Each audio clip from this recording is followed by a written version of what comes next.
Shalom Aleichem, peace be upon you. This is Mark Lichtenwalter coming to you live on this 22nd day of February 2019. This is Fundamentally Mormon. The guest call-in number is 917-889-8827. That's 917-889-8827. Tonight we are continuing on with topic 70A on page 98 of 95 Thesis. The topic is the Manifesto, and we'll be going on from there. You can read this book for free with me online at ogdenkraut.com. That's OGDENKRAUT.com. Once you're on the main page, click on Read Ogden's Books and then scroll down to 95 Thesis. That's spelled out 95. Everything's in alphabetical order in that place. We are also live streaming on YouTube at youtube.com/user/God is my compass. Channel name Messiah Ben Joseph. You can also find this on Facebook, live streaming at Facebook, where you can ask me questions without having to come on the show. The Facebook is facebook.com/LAZURUS1977, and it looks like we've got a bunch of people watching on there. You can also, you can ask me questions in the Facebook group as well. So anyway, let's get right into this. I'm going to pray tonight. It is the beginning of Shabbat, true Sabbath. Always has been, always will be on the seventh day, not the first day. And the seventh day, according to Hebrew reckoning, starts on Friday at sunset, which it is Shabbat. So I'm really happy that I'm able to do this right now. And I'm going to start with a prayer before we get into the reading tonight. So if you will join me, I will dedicate this program. O Yehovah, our Elohim, we come to thee in the name of thy Son, Yeshua, our Messiah. We ask thee, Father, to forgive us of our sins and our transgressions, that we might have thy Holy Spirit to be with us as we do this radio program. I ask thee, Father, to watch out over those who are honest seekers of truth, that thy Spirit might testify to the truth of the things that we will be talking about tonight, and that Spirit would trigger an attitude of wanting to understand the things that thou hast given unto us, that we might follow the correct path back to thee, that we might be an instrument in Zion's redemption, that as we have the promise, when a people live all that thou hast commanded, then we shall look up and see Zion come down among us, and the Ancient of Days come down and establish his kingdom on earth as it is in heaven. We love thee, Father, and we ask for thy blessings to be upon us, and we say these things in the name of thy beloved Son, even Yeshua HaMashiach. Amen. All right, so let's get right into this. Like I said, you can ask me any questions or put any comments up on the Facebook. And then just to get back into it, the guest call-in number, and I do have the studio up right now, is 917-889-8827. So the Manifesto, topic 70A, page 98 of 95 Thesis by Ogden Kraut. And the Lord saith, because they have forsaken my Torah, my law, which I set before them, and have not obeyed my voice, neither walked therein, but have walked after the imagination of their own heart, and after Baalim, which their fathers taught them. Therefore, thus saith Jehovah of hosts, the Elohim of Israel, behold, I will feed them, even with this people, with wormwood, and give them water of gall to drink. I will scatter them also among the heathen, whom neither they nor their fathers have known. And I will send a sword after them, till I have consumed them. Jeremiah chapter 9, verse 13 through 16. Who changed the truth of Jehovah into a lie and worshipped and served the creature more than the Creator, who is blessed forever. Amen. Romans chapter 1, verse 25. And we believe not, yet he abideth faithful. He cannot deny himself. 2 Timothy chapter 2, verse 13. Remember that it is not the work of God that is frustrated, but the work of men. For behold, you should not have feared man more than you feared God, although men set at naught the counsels of God and despise his words. Yet you should have been faithful, and he would have extended his arm and supported you against all the fiery darts of the adversary. And he would have been with you in every time of trouble. Doctrine and Covenants, section 3, verses 1, 7, and 8. And whosoever layeth down his life for my cause, for my name's sake, shall find it again, and even life eternal.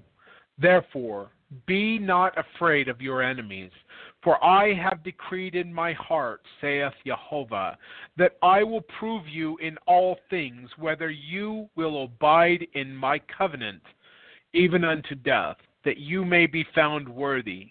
For if ye will not abide in my covenant, ye are not worthy of me. Doctrine and Covenants, section 98, verse 13 through 15. And now, beloved brethren, we say unto you, that inasmuch as God hath said that he would have a tried people, that he would purge them as gold, now we think that this time he has chosen his own crucible, wherein we have been tried. And we think if we get through with any degree of safety, and we shall have kept the faith, that it will be a sign to this generation. Teachings of the Prophet Joseph Smith, page 136, or on page 98 or 99 of 95 Thesis. Jesus meant to say, if you have lost the saving principles, you, the 12 apostles, and you that believe in my servants the 12, you shall be like unto salt that has lost its saving principles.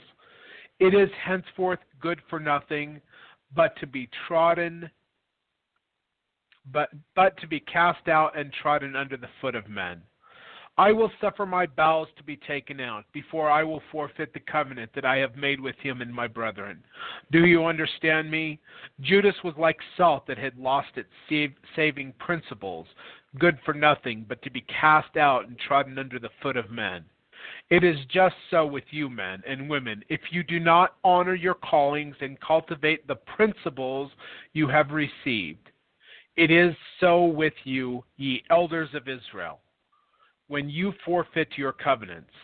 I know the day is right at hand when men will forfeit their priesthood and turn us against the covenants they have made, and they will be destroyed as Judas was. Heber C. Kimball, Journal of Discourses, Volume 6, page 125 and 126. There are also men who say, yield this practice, speaking of plural celestial marriage, for the present. Perhaps public opinion may soften, and then this principle may be taught and practiced. I look upon such suggestions as a form of the devil. It would be quite as proper to propose apostasy for a short season until the public opinion would become more favorable to us. If there are any in the church who cannot stand the pressure, instead of taking compromise, let them withdraw quietly from the church.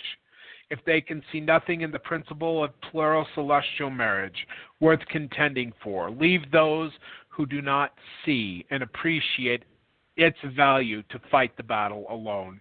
George Q. Cannon, juvenile instructor, and he was an apostle in the early church. Volume 20, pages 156, and he said that in 1885. Does this church want it as God organized it? Or do you want to clip the power of the priesthood and let those who have the keys of the priesthood go and build up the kingdom in all the world wherever the people will hear them? Brigham Young, Doctrinal History of the Church, Volume 7, page 235. And there's one more in here that's not in here, but I'm going to just say it. If you will be a friend with the world, you will be if you are a friend with the world, then you are in opposition or in enmity with God.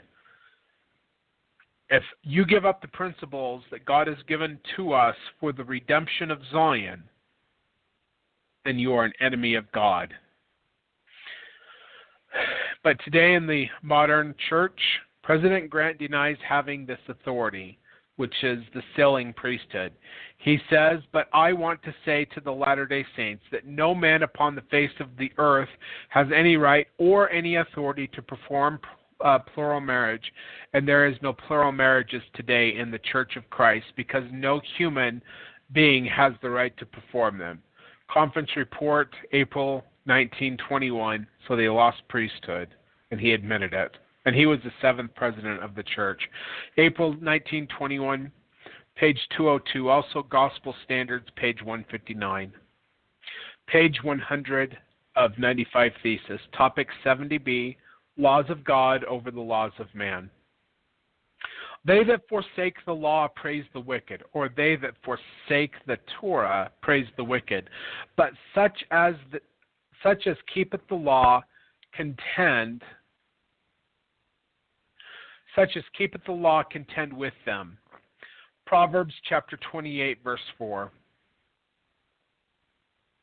Tilla says, God brought me to Zion, a.k.a. Independence, Missouri. Yeah. Brigham Young said some things about how that before we go back that there would be great destruction there, not even so much as a yellow dog to wag its tail.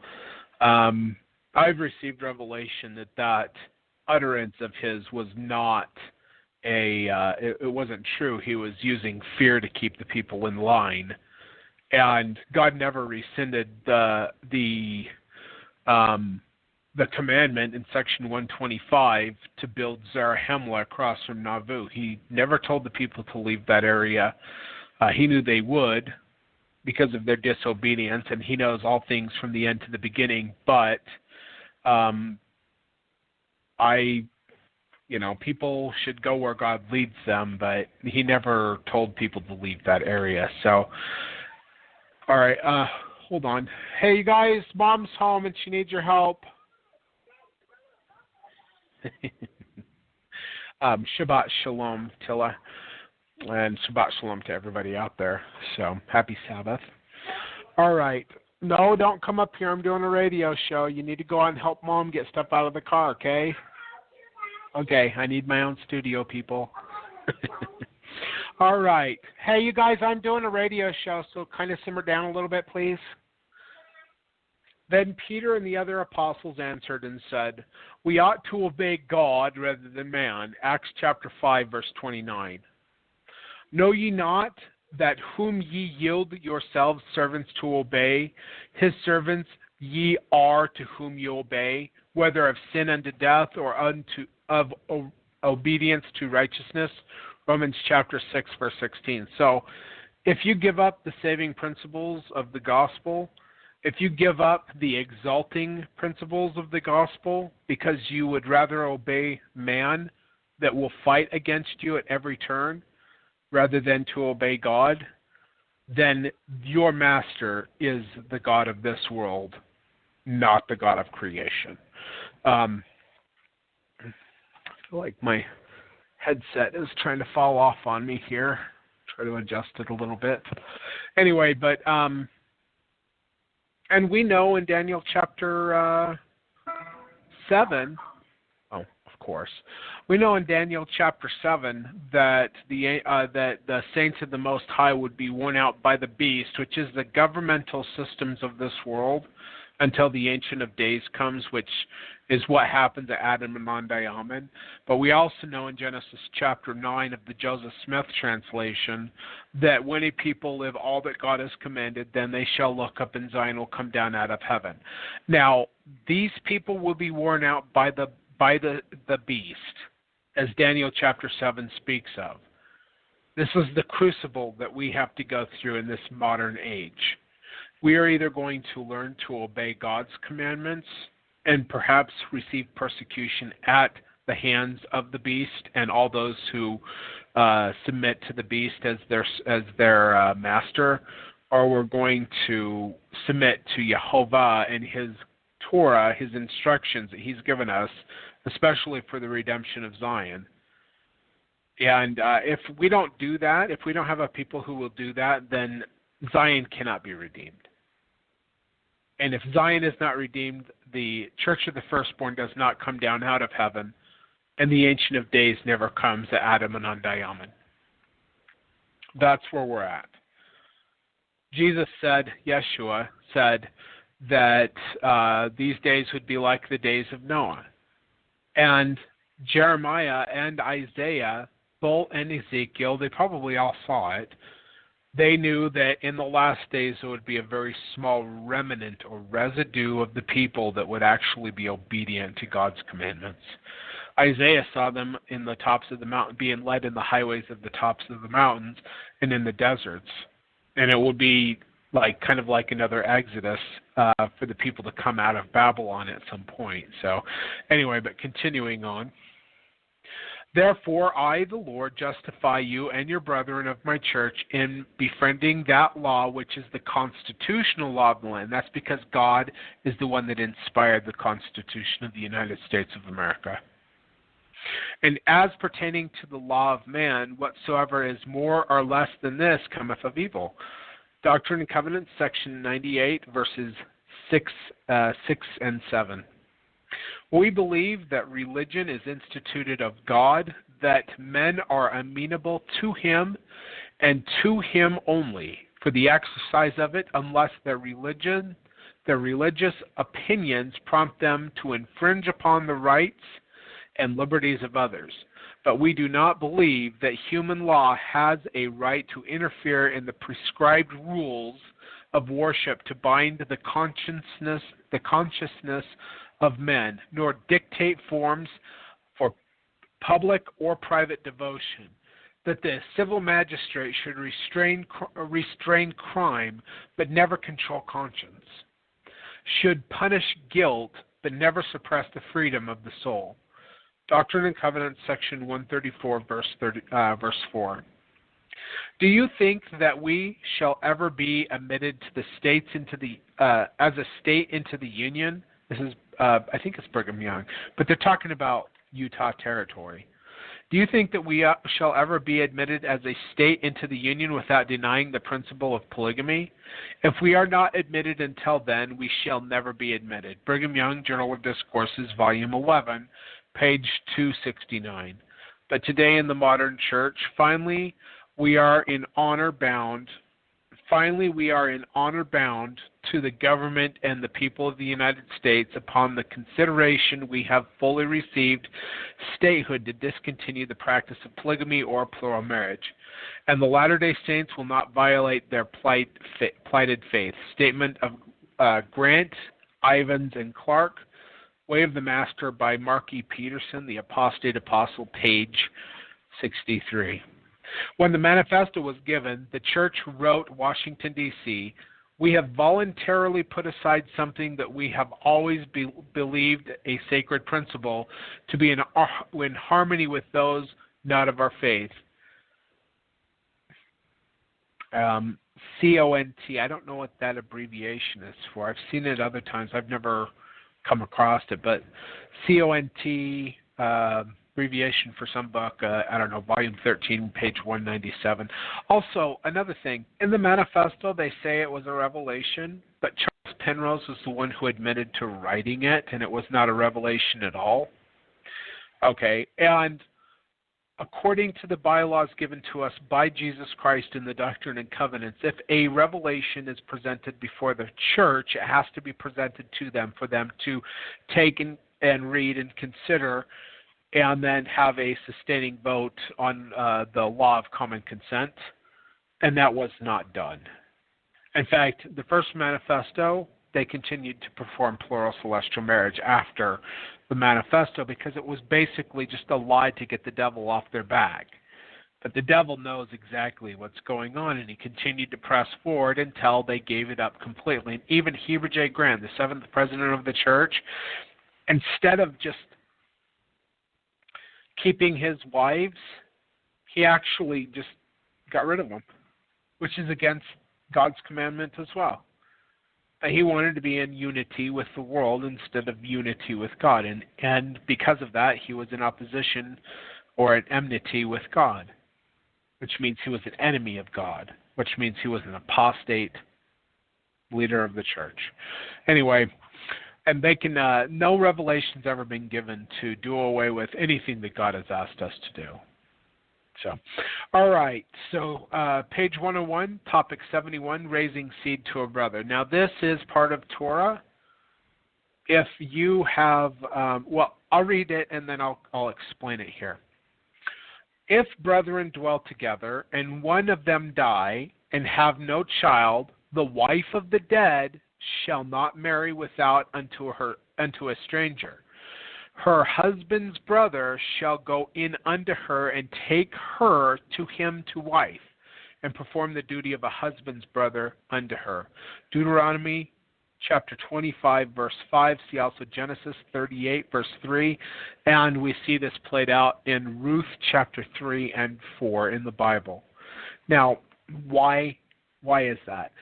If a man is married to a woman and she has no children by him, and he dies, she, according to Torah, is supposed to take her brother's, her husband's brother, even if he's married, and he is to give her children to keep his genetic line going, basically, raised up in his name. That is part of Torah. It is one of the it's one of the proofs that polygamy wasn't just something they did. It wasn't just a cultural thing that they did. It was actually part of the commandments of Jehovah that they perform plural marriage in those days as part of the Torah. So, like when people flip out and they say. When people flip out and they say, well, a bishop should only have one wife, a bishop should be married to at least one wife, yes, at least one wife. Plural marriage was part of the church in the New Testament as well as the Old Testament. Tilla asks, patriarchs in the Bible had several wives. Was that a custom? That was part of Torah. See, what I believe is that the Torah given to Moses on the mountain was actually a restoration of what had already been given to Adam and to the patriarchs before that. So, because there was many things that they kept Torah without having the law of Torah given to Moses, but they kept it anyway. I believe that there's enough evidence to show that the laws that they were keeping were actually the instructions that Moses was restored on the mountain. So I don't think it was a custom. I think it was a commandment. So, all right. And there's other things in Torah that talk about this as well, but I'm going to get back to what I was reading. And now there were with us 7 brethren, and the first, when he had married a wife, deceased, and having no issue, no children, he left his wife unto his brother. This is them keeping the commandments. This is them keeping the Torah. This is Jesus talking about this law in Therein or Deuteronomy. Matthew chapter 22, verse 24. Suppose, therefore, we get rid of some of our selfishness and be willing, if proper, to take the wife of some faithful brother who has passed behind the veil and raise up posterity unto him. If we can do this in connection with other duties which we have to perform, we shall be doing good for others as well as for ourselves. Joseph Young, Journal of Discourses, Volume 6, page 242. So they were trying to keep the Torah or the commandments of Jehovah, and they knew that was part, and that is still part of the gospel, people. Just because it isn't in your modern day culture doesn't mean that it isn't part of God's commandments, because it is. Continuing on, I am always delighted when I hear President Taylor speak, as he did this morning, on the principle of brothers taking their brothers' widows to wife. There are many young women among us pining away, because they're single, that should be mothers in Israel, that should be raising posterity, should be raising children, because the brothers are so indifferent to the rights that belong to the institution of marriage as to let these young women stay in this condition. And there is one thing that I am impressed with, and that is there will be considerable condemnation rested down upon the elders of this church for their neglect in these matters, because they are ignoring God's commandments. Women are led astray and fall into the hands of the wicked men because of relatives to the dead neglecting to do that which is their duty, acting as though the Lord cannot reward a man for keeping his law, speaking of his Torah. The Apostle George Q. Cannon said that, and you can find that quote in the Journal of Discourses, Volume 26, verse 15. So, and before I go on to the modern church and what they do, when I was in this, so my first wife and I dated from 2003 to 2006, and it was ridiculous. We were supposed to get married in May 25th of 2005, and she decided not to show up at the temple that day, Salt Lake Temple. And so by July, I was just like, okay, if you're going to be, this way, because it was on and off again. It was ridiculous. Like, I don't want to get into it, but it was ridiculous.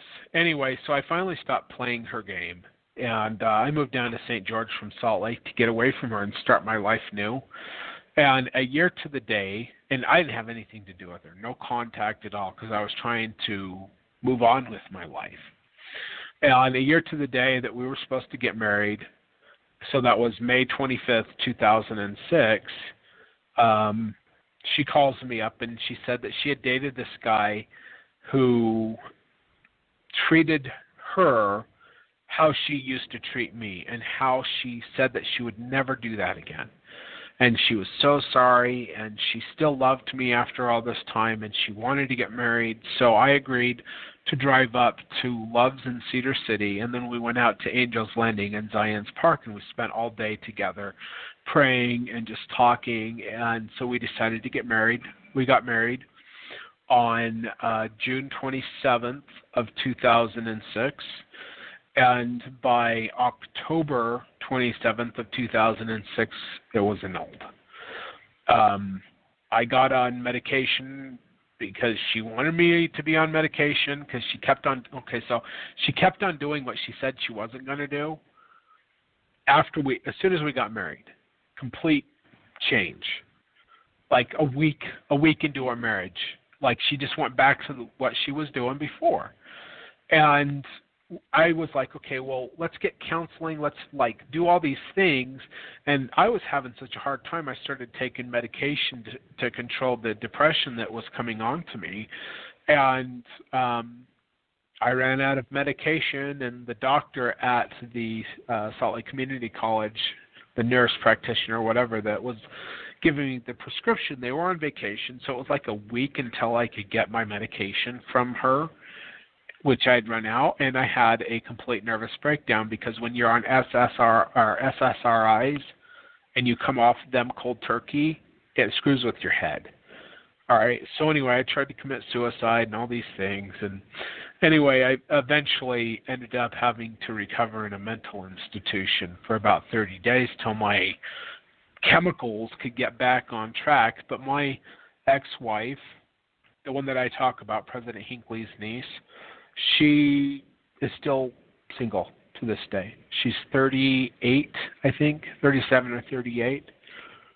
When I was in singles wards all those years, before my first marriage and after my first marriage, all the way until 2012, I saw so many women that were ready to have children.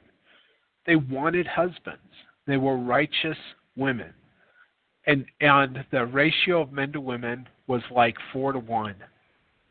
And the guys that they had to choose from were like the leftovers that nobody wanted, you know. And during that time, I had a lot of women try to actually get revelation that I was supposed to be their husband, and I was always like, I don't think so, you know. But if the church would allow the true and everlasting principle of plural celestial marriage, there would be women that have children that don't have children now. My friend from Germany, who is in her 50s, that has been a lifelong member, and she is still virtuous, has never been with a man. She wanted to be married. She wanted to have kids. She couldn't because there was no one worthy that she could be with because of the simple statistical facts that there are more active, worthy women in the church than there are men. And so all of these women go without having families. Or they might get lucky and get to marry a guy that's already been divorced like myself, you know. And maybe that guy was divorced because he was a jerk, you know, so now she's marrying a jerk. Who knows? But I'm just saying. Anyway, but that's, you know, and God knew that, like, there was more righteous women in the pre-existence than there were men. That's why God allows plural celestial marriage, so that the binding of the sealing of promise between the masculine and the feminine can have that sealing ordinance that is required for exaltation, but also so these worthy women can have children with a worthy and righteous man. Anyway, but in the modern church, and we're talking about after the oh, come on, hold on here.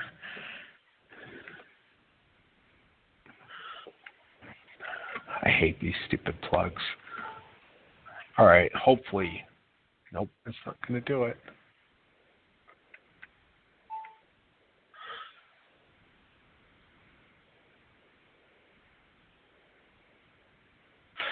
Well, I don't know. The studio's probably going to go down again because the plugs that I have are not charging these phones. So anyway, but continuing on, in the modern church, such practices as this would call for excommunication from the church. So keeping God's commandments, keeping his true Torah would lead to excommunication within the church. Does nobody see a problem with this? Does nobody see a problem with this?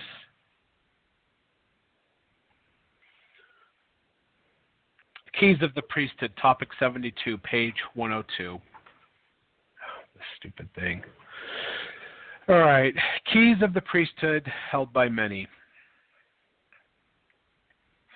And also with Peter, James, and John, whom I have sent unto you, by whom I have ordained you and confirmed you to be apostles and special witnesses of my name, and bear the keys of your ministry. Doctrine and Covenant, section 27, verse 12. Note, three men conferred the keys on 2 men.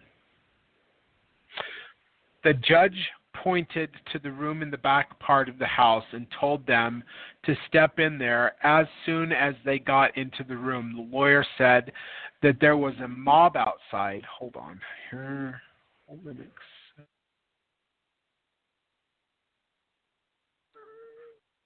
Okay, you're on air, Kim. Go ahead. Oh, okay. I was just wondering if you were done or not. I didn't know how long the radio show was. Sorry. It's going to be for quite a while. We've only been in it for 35 minutes, and we've got another hour and 25 minutes. So if you need to make, if you need to make noise, then do do whatever you got to do. But I need that cord in here because this cord isn't working for my studio. Okay. Oh, I thought you were going to send them out. Okay. I did send them out. Did they not go out? I have Amberly. That's what I have. Oh, you have one of them. Okay, hold on. Okay. Fine. Okay, 1 second, something. What part do you want to help on? Don't you quite understand?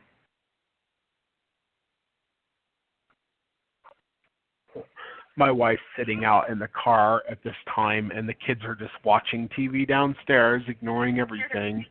Where's Emmett? Amberly came out and told me Dad said to help you, and I was like, yeah, the 4-year-old went outside, and they can't hear you on the live stream, so I'm just repeating it. But the 4-year-old went outside and said, Mom, Dad said to help you, but the older two that should be going out there didn't even bother to go out there because they're lazy bums. Anyway, if you want to listen, just mute it because it is really loud, and Amberly is really loud, and I can't hear her anything. Okay, so. sorry. All right. Okay.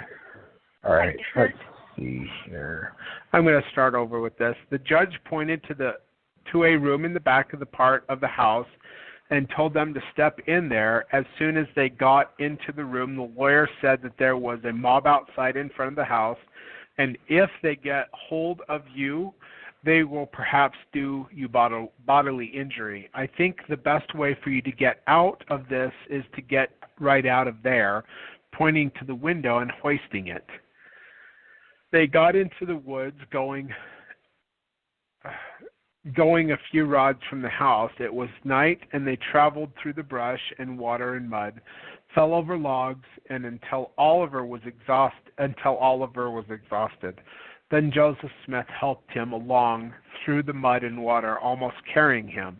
They traveled all night. Just as the break of day, Oliver gave out entirely and exclaimed, "O Lord, Brother Joseph, how long have we got to endure this thing?"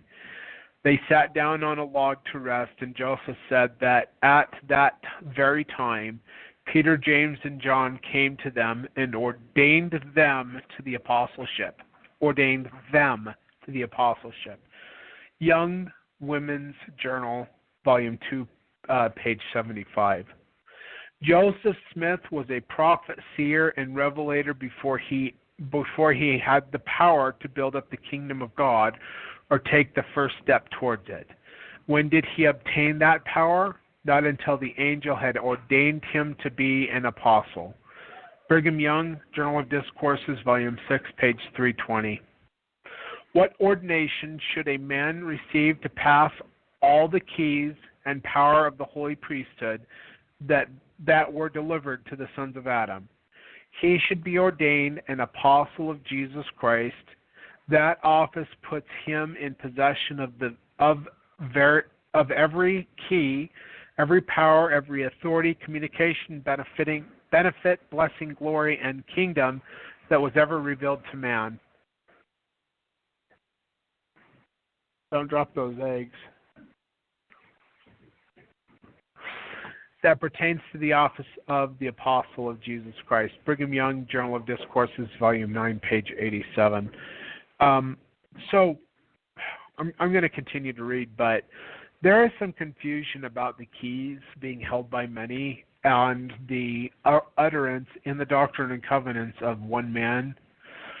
The one-man doctrine has to do with the sealing keys.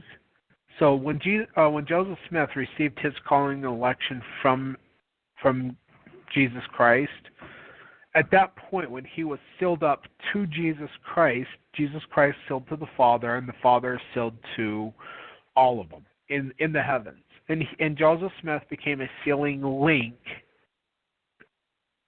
to the heavens, to Jesus Christ and all of them. So when they, through the law of adoption, would seal men to men, it wasn't about marriage. It was about creating sealing links and sealing families together for time and all eternity. Now, in the church today, did you just bust through that door? Emmett, I'm trying to do a radio show, so busting through the door is not something I want you to do. Okay, so no, it wasn't. Don't give me no excuses. Excuse me.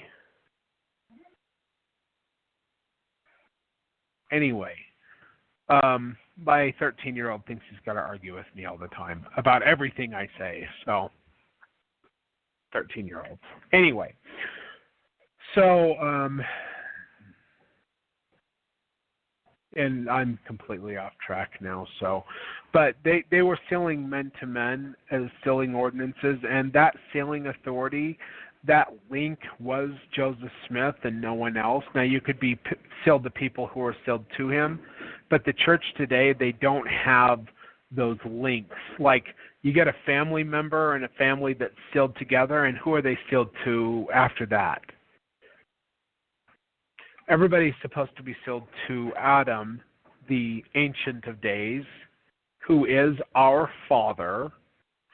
And Joseph Smith talked about that, but they think that they're going to get back through genealogy somehow, and that's not how it works. When you're sealed to, when I received my calling and election and I was sealed to the Father, I was sealed to the Ancient of Days, Father Adam.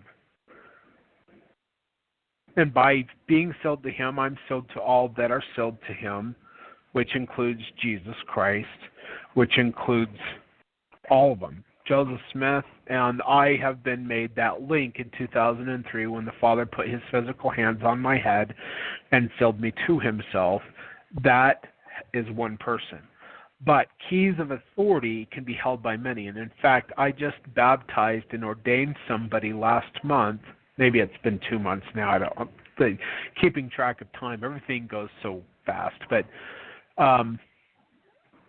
I gave him sealing authority, patriarchal priesthood, and he said, well, I shouldn't have this. Well, in Zion, everybody has it. Let me just turn this down here. You don't have to go to somebody for to get keys or get ordinances done because it's within your family. The patriarch of your family has those sealing keys.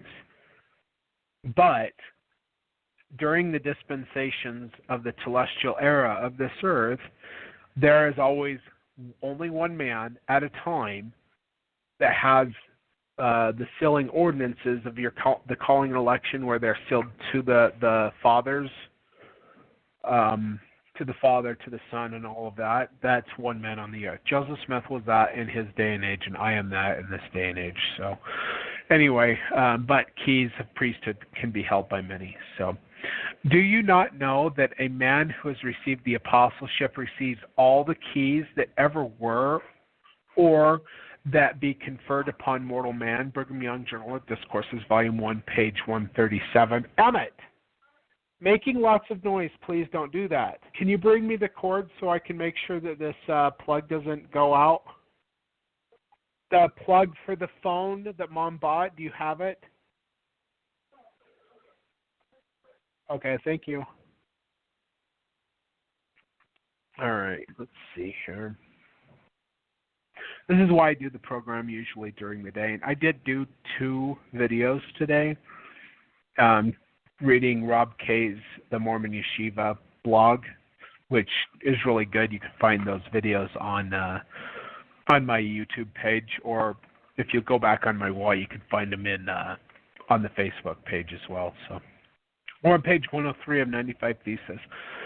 When a man is an apostle and stands at the head of the kingdom of God on the earth and magnifies his calling, he has the keys of all the power that ever was bestowed upon mortal man for the building up of the kingdom of God on the earth. Brigham Young, Journal of Discourses, Volume 6, page 320.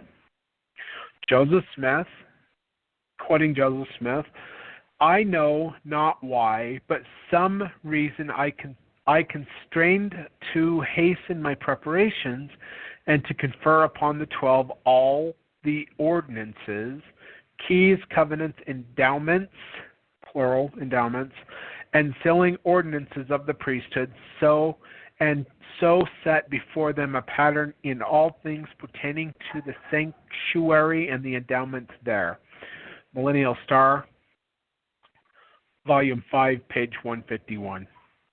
And he then said with great vehemence, And in the name of the Lord, I now shake from my shoulders the responsibility of bearing off the kingdom of God to all the world, and here and now place that responsibility with all the keys, powers, and privileges pertaining thereto upon the 12 apostles. Letter from B. Brown to George Gibbs, page 9. Let's see. How are he now felt? Are you seriously going to make lots of noises here? Continuing to make all these noises. Thank you. All right. Our cords have been not working. Like, don't you hate that? Like, I've got so many iPhone cords, and they only work for a couple months, and then you have to buy new ones, and it seems to be like every couple months the same thing happens, and then you can't get into them when you get them. But I like, why is it that they can't make things that last these days? I don't understand it. Anyway, but luckily, my wife stopped at the store on the way home from her work, and she grabbed, if I can get into it, a new cord. So hopefully I can keep the studio up and not have that going off into wherever it goes. So, Kim, are you still listening? Oh. Okay. Well, these are nice. They've got a case.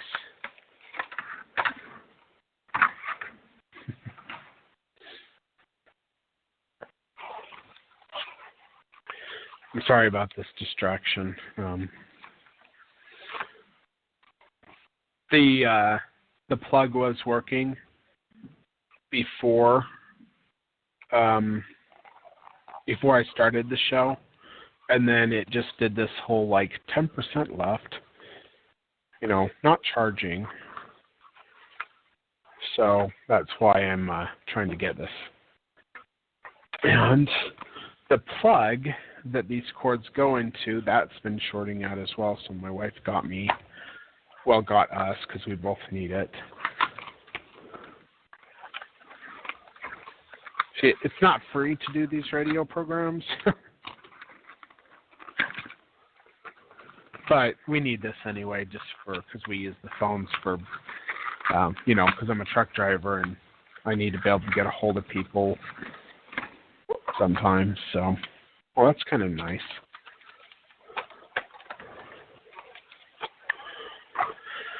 All right. Wish I could just pause live radio. You can't pause it, so.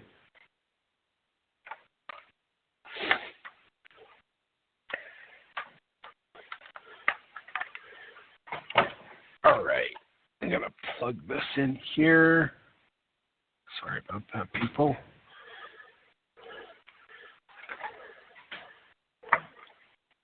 Plug this in here. Of course, I don't know why I'm worried about it, because nobody ever calls on the thing anyway, but just in case.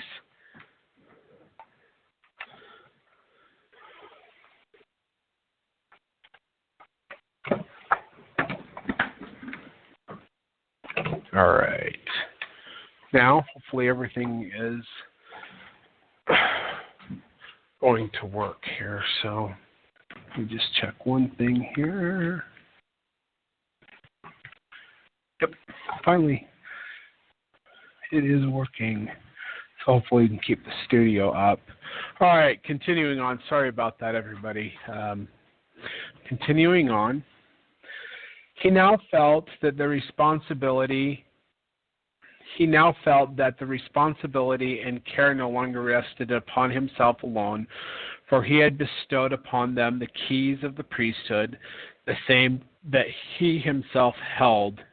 And whatever might happen to him there were others now who had the authority to step forth and build the kingdom of God on the earth and to perform all the ordinances thereof. Church Historical Records, Volume 7, page 515. But today in the modern church, furthermore, Any such action would have been illegal and void, because the Lord has laid down without qualification the principle that there is never but one on the earth at a time on whom this power and the keys of this priesthood are conferred. The Lord has never changed this rule. Statement by T.P.J.S and his counselors, June 17, 1933, quoted in Way of the Master by Marquis Peterson, who was an apostate from hell itself. I'm sorry, he was. Even though I really liked a lot of his talks, but he is an apostate. So anyway, but page 58 and 59. So they don't understand the sealing authority that was given to Joseph Smith. There is never but one man on the earth who has that at a time. That sealing authority to be sealed to the Father and to have other people sealed to that person. But the keys are held by many, or they can be held by many. It's a power play that they try to like twist doctrine to say that, you know, nobody has the keys but one man on the earth at a time. They don't understand what they're even talking about because of their apostasy, because of their iniquity. Anyway. Hi, Kim. Hi. You're not on the video. Oh, okay. As long as you make me one too. She's going to make a salad, she says. You want to be on the video? No, you want to make a salad. Yeah, she wants to make a salad. Oh, I get to tell everybody on the radio. We're making a baby too. We already did that, and we're in the process of growing it. Yeah, my wife is 20 weeks pregnant, and we are going to have a little baby boy, and his name shall be Kevin! Maybe. We're not sure. Anyway, we're really excited about it. We lost the last 3, so this is going to be our rainbow baby. And this one, we didn't say anything before because we lost the other one, the oldest of the 3 at 17 weeks. And we've wanted to have more children, but anyway. So we're happy about that. So, Emmett, get out of my studio. Be gone, child. That's the 13-year-old. Okay. All right. The keys of the sealing ordinances rest today solely on President Heber J. Grant. He's the 7th president of the church. Brigham Young actually had a prophecy about the 7th president of the church, but we're not going to talk about this right now, other than the fact that the church would be brought down by the 7th president. But anyway.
Heber J. Grant, let's see. Having so passed to him by the ordination prescribed by the Lord at the hands of those having the authority to pass them, President Grant is the only man on the earth at this time who possesses these keys. He has never authorized anyone to perform polygamous or plural marriages. He is not performing such marriages himself. He has not on his part violated, nor is he violating the pledge he made to the church, to the world, and the God of this world. Just threw that in there. And to our government at the time of the manifesto statement by the first presidency, T.P.J. Grant, etc., June 17th, 1933. Just making a salad, people. Page 104 of 95 Thesis, topic 73, priesthood ordination. I can go on and on about this, because T.P.J. Grant actually stopped conferring priesthood from 1921 to 1957, and during that time, if you were obedient to the church and the teachings of the church, you only ordained people to offices without conferring priesthood upon them. This was both for the Aaronic and the Melchizedek priesthood. It was continued on by George Albert Smith. And then when David O. McKay became president of the church in 1957, he changed it back to the way it was before T.P.J. Grant got his little claws into things. And he wanted to go back because so many people thought that they had priesthood authority, but the priesthood never had been conferred upon them. Well, you have to have unanimous decision. And then this whole thing by Wilford Woodruff, where Wilford came up with this false doctrine that the president of the church can never lead you astray, which was later expanded to the 12 can never lead you astray. So they locked themselves into that they can't make any mistakes, which is still plaguing the church today, to this very day, because of false doctrines, because of Wilford Woodruff, after what he did in the 1890s. And so they couldn't get unanimous decisions, so they did change back to conferring priesthood for 36 or 37 years. All of those men in the church during that time that were receiving priesthood, they never had the actual priesthood conferred upon them. So when you go back in your lines of authority, men, it is very possible that none of you have priesthood, because all of that priesthood, it was never, in order for you to have it, the people before you had to have it conferred upon you, not just ordained to an office. So it's really unfortunately. But anyway, let me get to this topic here. I haven't even started on it. When John the Baptist gave the priesthood to Oliver and to Joseph and Oliver, he said, "Hey, get out of here. I don't care. Let's see. Upon you, my fellow servants, in the name of Messiah, I confer the priesthood of Aaron." Doctrine and Covenants, section 13, verse 1. So when John the Baptist restored the priesthood of Aaron to the earth, he said, "In the name of Messiah, I confer this priesthood of Aaron upon you." No. Get out of here right now. No, she's trying to push stuff into my video. Okay, that's fine. This area is mine. Stay out of it, please. Sorry, my daughter's trying to push salad stuff into the video. So anyway, President Brigham Young said, "Brother Joseph Smith has come to us many times, saying, 'Brethren, you are going to ordain 70s. Do not forget to confer the high priesthood upon them.'" This isn't talking about the high priesthood of Melchizedek. They are talking about the Melchizedek priesthood, or the priesthood of Melchizedek. The priesthood of Melchizedek is referred to as the high priesthood in early church history. And he said, don't forget to confer the high priesthood upon them, not that they are ordained high priests. Just wanted to clarify that. Deseret News, June 6, 1877. Sorry, I'm just giving my daughter dirty looks. She's 10. I like to tease her that she's 3, but she's my little 3-year-old. Anyway, June 6, 1877, page 274. The conferring of the priesthood should precede and accompany ordination to office, unless it be possessed by previous bestowal and ordination. So if you have been ordained an elder in the Melchizedek priesthood, and you've been conferred the high priesthood of Melchizedek, then if you become a 70 or a high priest or whatnot, or an apostle, you don't have to have it reconferred upon you. So, but you have to have had it conferred upon you at least one time to be ordained to the offices. And from 1921 to 1957, Heber J. Grant, and they tried to pull this off. Penrose and Heber J. Grant tried to pull this off with Joseph F. Smith, who was president at the time, the sixth president of the church, and he actually threatened to excommunicate them for even suggesting it because he knew what they were trying to do.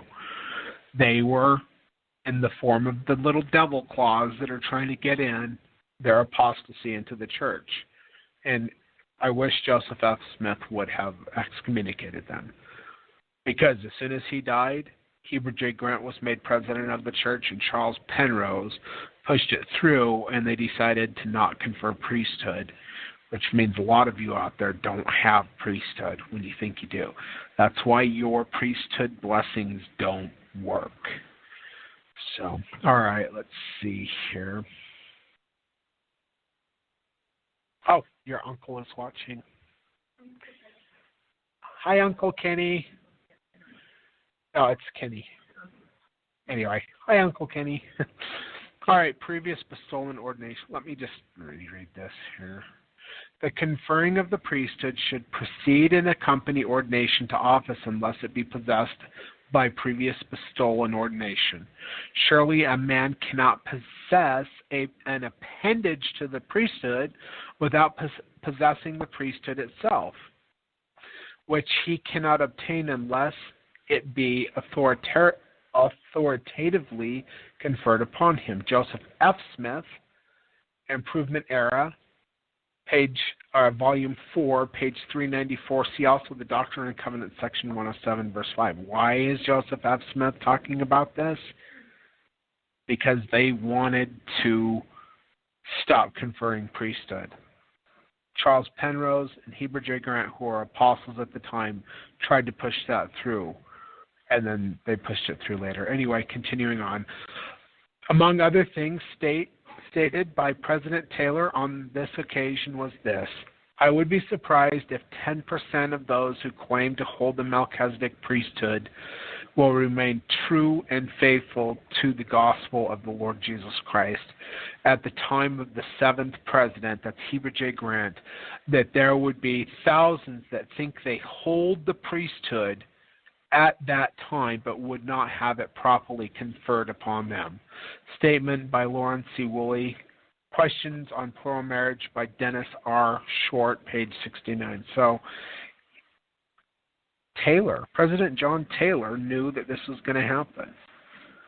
President Brigham Young talked about it in the Provo Bowery, that this would happen. And now the church, they want to throw that into the memory hole, but they tried to warn the people that it was going to happen, and it did happen. So they didn't have priesthood properly conferred, and they never went back to fix it. So the day will come when men's priesthood and authority will be called into question, and you will find out that there will be hundreds, millions, but they say hundreds, who have no priesthood, but who believe they hold it, they holding only an office in the church. George Buchanan, Truth Magazine, Volume 3, page 153. But today, in the modern church, in 1921, Heber J. Grant changed the rule of conferring priesthood by allowing only an ordination to the office in the church. 36 years later, in 1957, David O. McKay made them change it back to conferring priesthood and then ordaining to an office in the church. And if you want proof, and I don't know how to tell you people that don't live in Utah, but if you live in Utah, it's really easy. I've gone down. You go to the I can't remember what it's called, the library at BYU, where they have all the old books, special collections or whatnot, go and read any priesthood manual from 1921 to 1957. And it actually gives you instructions on how to ordain to offices, not speaking anything at all about conferring priesthood. So a lot of you that think that you have priesthood out there, I'm sorry, but you don't. Because people in your line of authority never had it conferred upon them. And that was by the church, the seventh president of the church. Which, big, huge mess. But anyway, and they want to throw it down the memory hole. And, they don't like it when people like me expose these things. But I've seen those books for myself. So, page 105, topic 74, priesthood ordinances. Remember then, you know what? I wish I had a wall. I could just shut it all out.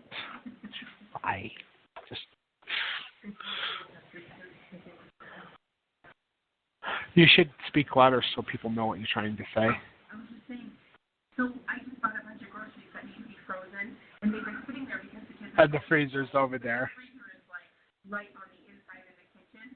So I'm like, you have to put them in the freezer. They're like, no, I don't make noise. And I'm like, you have to put them in the freezer. They're going to melt. So then they both were like, okay. So they're trying to quickly just get all of it into the freezer. This is my unicorn, Eliza. We named her after Eliza R. Snow. Anyway, she's just standing right here. Okay, go away. She's trying to dance on camera now. She was feeding Gus for me. Oh, Gus is our guinea pig. All right, let's see. Remember them, O my God, because they have defiled the priesthood and the covenant of the priesthood and of the Levites. Nehemiah. I like Nehemiah better. But Nehemiah, Gentiles call him Nehemiah, chapter 13, verse 29. For the priesthood being changed, there is made of necessity a change also of the law. Hebrews chapter 7, verse 12. See, in the Protestant churches, they don't believe in they believe in the priesthood of all believers, but there is actually a thing called priesthood, people. Like, it is the authority given to men on the earth and also to women to do God's bidding, to bless people, to heal people, to raise the dead, to heal the sick, to do administrative things within the church. It requires priesthood. That's why the priesthood was restored in this dispensation to the prophet Joseph Smith. So, and that happened at two different points. The first was John the Baptist came and ordained them, and then they went and baptized each other, Oliver and Joseph, and then Peter, James, and John came after that and gave them the priesthood of Melchizedek, or the Melchizedek priesthood. So, all right. If they had continued pure, their priesthood would also have been pure, in consequence of their adherence to pure principles of the gospel.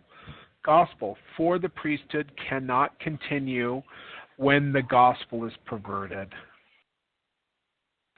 But as they have departed from his gospel, introduced the ordinances of men, and neglected to teach the things of God, the things God commanded them, they have lost the authority, blessings, and power of the priesthood, and Christ has ceased to be with them. Joseph Smith, Times and Seasons, Volume 4, page 9. If there is no change of ordinances, and that's what they just got done doing, they changed a whole bunch of the ordinances in the temple. If there is no change of ordinances, there is no change of priesthood. But whether, and me just speaking now, that was Joseph Smith, this is me. And when they change the ordinances, they change the priesthood, or they lose the priesthood. It's because of apostasy and iniquity within the church. But anyway, that was Teachings of the Prophet Joseph Smith, page 158. Will any man ever be redeemed upon any other principle than what we are redeemed upon? No, men must abide the same law, or God Almighty will never redeem them. If they violate the law, the instructions, they bring damnation upon themselves and must suffer the consequences of it. Heber C. Kimball, Journal of Discourses, Volume 6, page 67. Hey! Get out of here. Get out of here. Go. It's the two littles. The littles. Oh, yeah, they always pop out and they want to have some of it. And yeah, they're worse than puppy dogs. But today in the Mormon church, the modern church, I hold it entirely compatible with the genius of the church to change its forms and procedures, customs, and ordinances in accordance with our own knowledge and experience. Some changes have been made in recent years, and these changes have disturbed some of the members, as they should, because they are not authorized by God to change anything.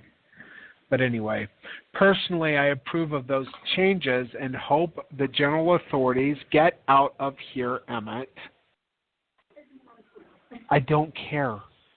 You guys can't just go right there. You don't have to walk into the screen. Okay. Emmett has Asperger's, and he has no common sense. So it's what we deal with in this family, and we love him, and he is as sweet as they come, and he is smart as they come, but he is not sharp, and he has no common sense. Anyway, let's see. I approve of those changes and hope the general authorities will be led to make others as changing conditions warrant. Stephen L. Richards, Salt Lake Tribune, April 10th, 1932. All right. Hey, we're going to talk about the law of adoption. Topic 75, page 106.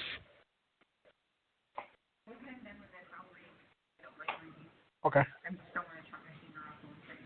That's fine. Can you guys hear her? Oh, they can hear her. I know they can hear her. I was just going to say, also, with him, he doesn't have common sense, so he sounds like a 3-year-old. The boy. Walk away and nobody can see him. He feels like he also can't be heard. So even though he's a genius and you can talk to him about quantum physics, he doesn't get the concept of, oh, you can't see me because I'm not right there. So it's really weird. It's just weird. Go away. Anyway. Thanks, Tilla. Yeah, we love our kids. They drive us insane. Yeah. Yeah, they're fun, but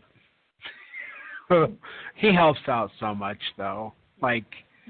He's a good big brother. He has a very good spirit. Has no common sense. Drives me nuts. And when I found out he had Asperger's, I broke down in tears because my first wife had Asperger's, and I knew how hard it was with her. And I was like, no! But it explains so much. Anyway, Asperger's, for those of you that don't know, is a high-functioning form of autism, so they can take care of themselves. They aren't like autistic kids that can't speak. I mean, they're really brilliant, but that part, high-functioning, but that part of their brain where common sense grows and is there is gone. And not really, but I mean, it really. So anyway, sorry, and get back on my little reading here. We are taught that we are all the children of God and joint heirs with Christ. For this order to be complete, there must be a linking of priesthood or a law of adoption that goes back to Christ. Romans chapter 8, verse 14. Verses 14 through 23. See also chapter 9, verse 4. Also in Galatians chapter 4, verses 4 through 7, and Ephesians chapter 1, verse 5. So that's the law of adoption, which I talk about a lot in my programs. So The introduction of the priesthood upon the earth was also introduced the sealing ordinances that the chain of the priesthood from Adam, who was our father, to the latest generation might be united in an unbroken continuance.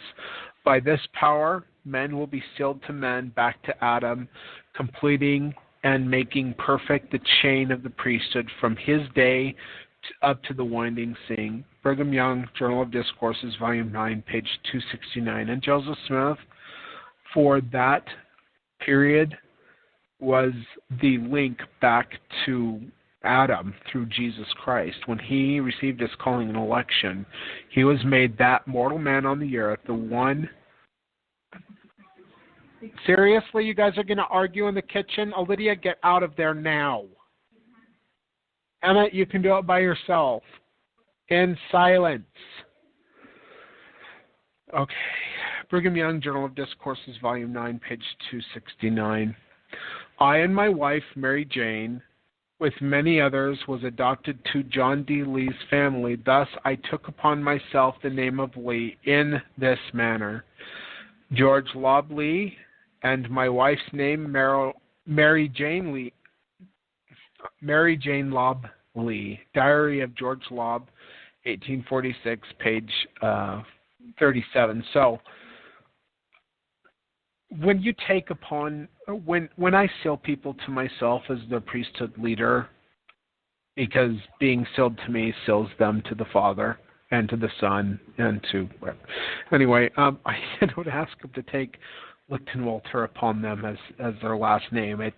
That isn't how things are done. So, hold on here. Okay, just fixing the studio real quick. It is my seriously.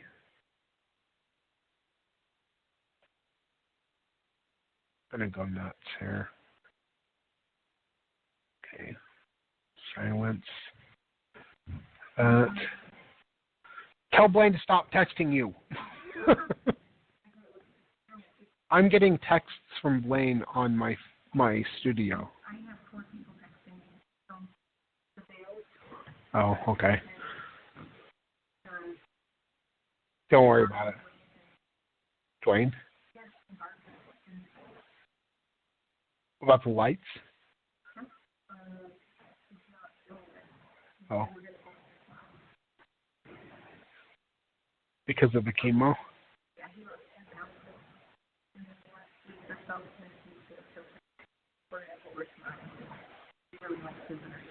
Okay, cool. My co-driver has cancer and stage 4 cancer, and he's been doing really good. And I can't bless him unless he asks me to, but anyway. He lost 10 pounds last week, so it was ascertained that many of the saints had intermarried and with Gentile stock, and thus were debarred from the full enjoyment of the rights and privileges of the house and lineage of Abraham. But these lost blessings could be restored by engraftment upon the stock of one of the 12 tribes of Israel, represented by the 12 apostles, each of whom was deemed as a lineal descendant from Abraham. Romans chapter 11, verse 16 is quoted as authorizing the doctrine which requires every member op the church. I don't know what that means, except the 12, to choose a father from one of the latter. History of Utah by Bancroft, page 361. Today in the church, they don't know what the law of adoption even is. They don't ever teach it. But I was adopted to my father and should have had many fathers sealed to his father, and so on back in the duty that I want every man who presides over a temple to see performed from this day henceforth, and forever, unless the Lord Almighty commands otherwise. Kim is let every man be adopted to his father. When a man receives the endowment, adopt him to his father, not to Wilford Woodruff, nor to any other man outside of the lineage of his fathers. That was Wilford Woodruff, and he's the one that changed the law of adoption and did away with it the way it was taught by Joseph Smith. And you can find that in Utah Genealogy and History magazine, volume 13, page 749, which is published in 1894. Priesthood sealing of men to men has been stopped. The law of adoption is no longer taught or practiced in the church. They get rid of things, just like it says they would in Isaiah chapter 28. All right, the drunkards of Ephraim are in charge of things. They've hijacked the church. Babylonian businessmen have hijacked the church. Page 107, topic 76. So, about the hijacking of the church. So a lot of people believe, if we just leave this church and we go to another church, then we'll do that too. But a lot of the churches are the same way. And so I was... Were you talking about the fundamentalist churches? Yeah, well, I was just talking about with a friend of mine on phone, just talking to her about the Denver group. And Denver Snuffers group. Yeah, and, they have a lot of humble people that are good followers. They want to try to do better, and so that's what they're just seeking for truth.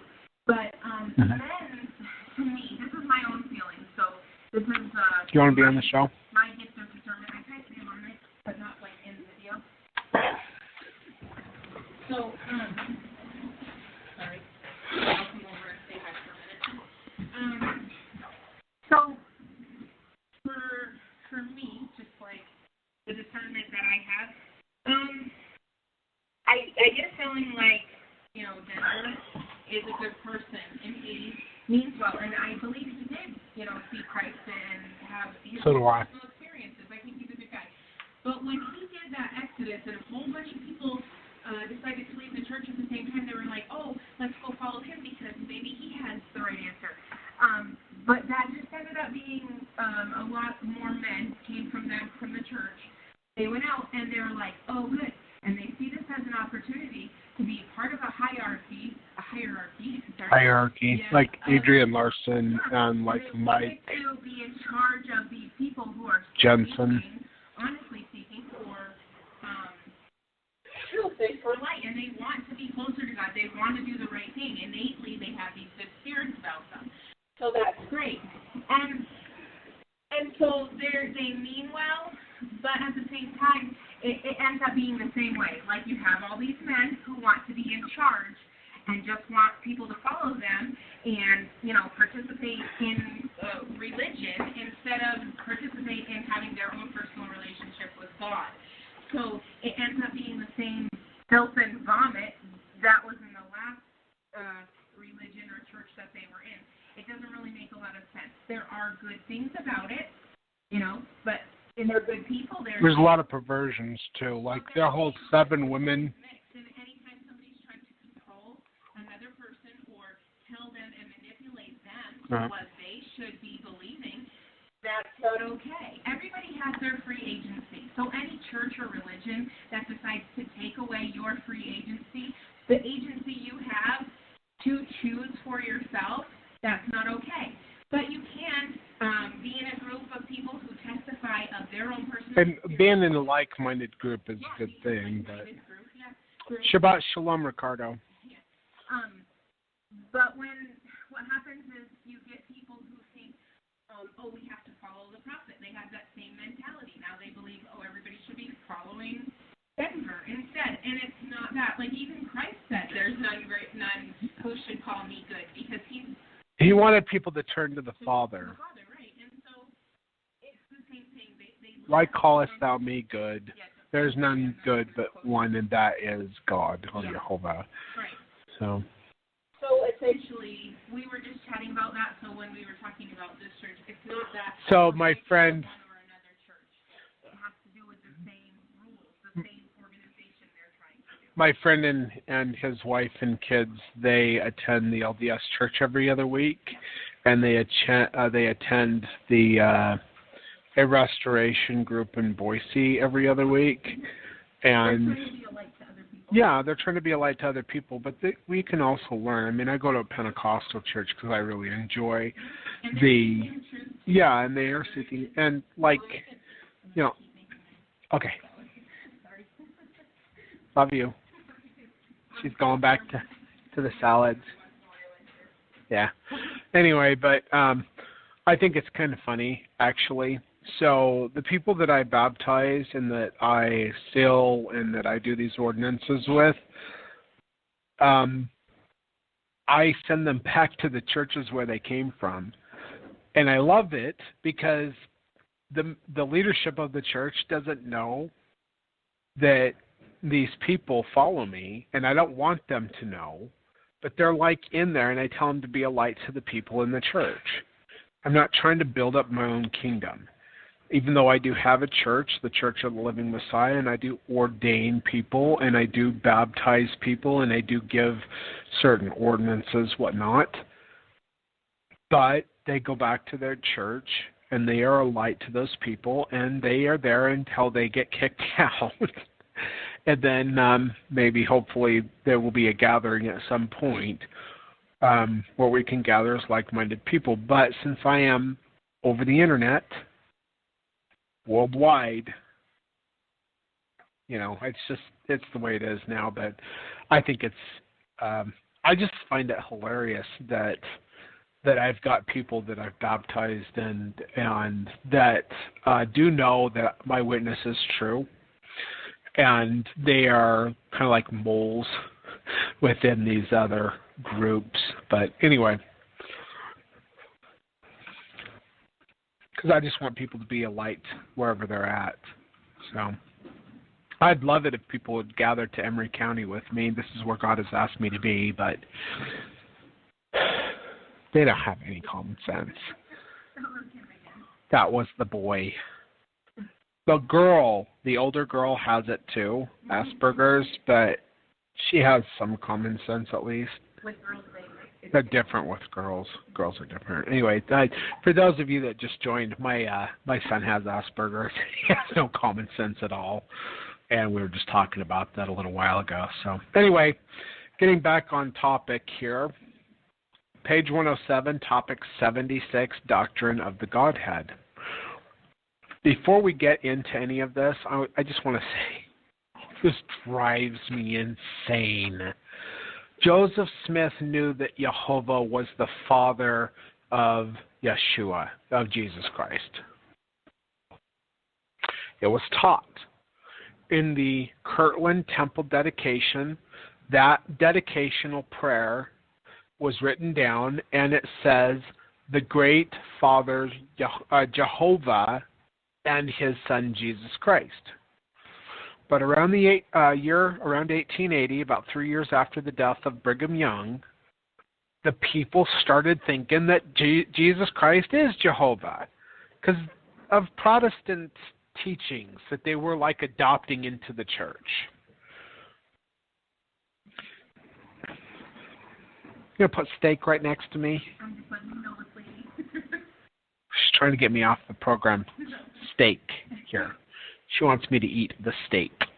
Anyway, in Ether chapter 3, Jesus Christ shows himself to Mohanrai Moriankamer, the brother of Jared. And Jesus says, never at any time have I showed myself unto man. He also says that this is his spirit body that Mohanrai Moriankamer is seeing, the brother of Jared, and that he would take upon himself flesh, and this is what he will look like when he comes in the flesh. With that being said, this appearance of Jesus Christ in Old Testament times happened at the time of the Tower of Babel. Jesus Christ never showed himself before that point. He was the Melech of Jehovah, the angel of Jehovah. He's the one that gave the Torah to Moses. And the other thing, too, no man has seen God at any time, but whatever. But Jesus is like all over the place, right? I mean, that's a mistranslation. I shouldn't use it. I'm just Protestants use it, though. But in Ether chapter 3, Jesus says he's never showed himself before that point. But before that point, in the scriptures and in the lectures of faith, we find out that Jehovah, or Yehovah, spoke with many people. He spoke with Enoch face to face. He spoke with Methuselah face to face.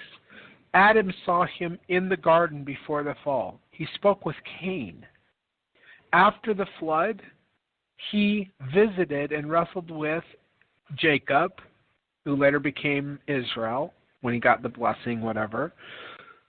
Jehovah, as a resurrected being, sat down with Abraham and had dinner with him as a resurrected being with a body. I didn't take that one thing too. Oh, yeah, my wife. So here's one of the things that drives us nuts about the Torah. So in the Mishnah, or the rabbis interpret the Torah as like, there's one place in there that I'm pretty sure King Josiah added when he found the temple, or the Torah in the temple. Anyway, it says that you should not boil a baby lamb, I think, in its mother's milk, and this is an abomination. Now, the pagans, I can't remember, Baalim, they were doing stuff like that as sacrifices to their gods. So whatever. But so the Jews are all like, you can't even have a refrigerator with dairy and milk in it if there's meat. You have to have a refrigerator for dairy and milk and a refrigerator for meat. So a lot of Orthodox Jews have 2 refrigerators in their house because they're trying to, and you can't have cheeseburgers, and you cannot have pizza with meat on it. Like, there's a whole bunch of things. Cheeseburgers, seriously, that's breaking Torah. You have cheeseburger, you're breaking Torah. But Jehovah sat down with Abraham and had meat and dairy, which is forbidden to the Orthodox Jews. And they say, well, what happened was, and Jews are just famous for this, they've got so many great excuses. Well, what happened was, you see, it took Abraham's wife a long time to make the food. So they sat down and they had the dairy first, and then they waited, and then later on they had the meat. So, like, it's still mixing in the stomach, but, you know, they've got their excuses. This is one of the perversions of Torah, and that's why Kim is laughing about that, because it's just a perversion of Torah. Yeah, when I find, well, I'm not going to talk about that, but anyway, Kim was laughing, so, all right. But Jehovah had a resurrected body before Jesus Christ ever was resurrected. Jesus Christ and Jehovah are 2 separate individuals. People do not understand the progression of the gods. They don't understand Jehovah our Elohim. Jehovah is an Elohim. In the modern church, they believe that Elohim is the name of God, the Eternal Father. This is false doctrine, people. It is nowhere in Scripture. And people don't understand the progression of the gods or any of that. They don't understand God the Eternal Father. They don't understand any of it. It's because of apostasy. These things were understood in the early church. They started being changed around 1880, 3 years after the death of Brigham Young, 2.5 to 3 years after the death of Brigham Young. And by the time James E. Talmage wrote Jesus the Christ in 1921, it was pretty much solidified. And now the whole church is like, Jehovah is Jesus because Jesus gave the Torah, which he did. He was the Melech, the messenger of Jehovah to Moshe. And like John chapter 1, let me get into this real quick because I'm going to just have to talk about this for a little bit. But I'm going to give a quick little shout out to Teresa and Jordan who are with me. Oh, they're listening. I don't see them on here. I know. She was just telling me. She was like, "Oh, where's Mark? Oh, I can hear you." And I was like, "Oh, I wanted to say hi." My wife says hi, Jordan and Carissa, who I don't see on the thing, but apparently they're listening. So it's so weird. Like, I can see some people, and then people are talking to people, but I don't see them on the live on the Facebook. All right. So in the beginning was the Word, and the Word was with God, and the Word was God. The same was in the beginning with God. All things were made by Him, and without Him was not anything made which was made. In Him was life, and the life was the light of men. And the light shineth in the darkness, and the darkness comprehended it not. And then over in verse 14 it says, And the Word was made flesh and dwelt among us, and we beheld His glory, the glory as of the only begotten of the Father, full of grace and truth. All right, so a lot of Trinitarians believe that Jesus Christ is the Father, and they're right, because through the law of adoption, He becomes the Father because He paid for our sins, and we're adopted to Him as His children. But in Revelation chapter 1, it says that Jesus Christ hath made us kings and priests unto God and His Father. Meaning God, Jesus Christ, is a God, and He has a Father above Him, and His Father has a Father above Him as well. This is Jesus Christ, Michael, who became Adam, and Jehovah. That's the three that it's talking about there. But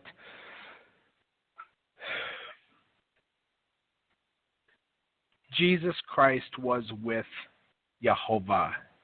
Jesus Christ was the messenger of Jehovah, and He went forth and gave the Torah to Moshe. That was Jesus that did that, as a representative of Jehovah. It was not Jehovah that gave it. I mean, it was, but it wasn't. A lot of people don't understand that. But in Ether chapter 3, we find out that Jesus doesn't have a body when Jehovah did. Jesus had never appeared before the time of the Tower of Babel. Jehovah did. They're not the same people. And this is part of the apostasy of the church. This truth was restored to Joseph Smith, and it's been lost to the majority of the church. Jehovah is actually the name. It's not a title. Adam is a title. So when Michael Jordan on Facebook is saying, when did or does Adam take on the title of Jehovah? He doesn't. Jehovah is not a title. Adam is a title. Michael took the name of Adam to honor God the Eternal Father, who is Adam. Amen. He is the first, and when in Isaiah it says that there are no gods beside Him, that is the Eternal Father. When you pray you pray to the Eternal Father in the name of Jesus, you're praying to God the Eternal Father, who is Adam. Amen. When Michael took upon himself Adam, the name of Adam, he was doing that to honor the Eternal Father. Jehovah, that's His name. He is our Elohim. So Jehovah brought Michael to create the earth, and Michael, he did the work, and then he became Adam on this earth. That's the title. So anyway, but Jesus Christ and Jehovah, two separate individuals. So this is all part of the progression of the Godhood, and if you want to know more about that, on my Messiah Ben Joseph channel on YouTube, I do talk about the progression of the gods somewhat in some of my videos.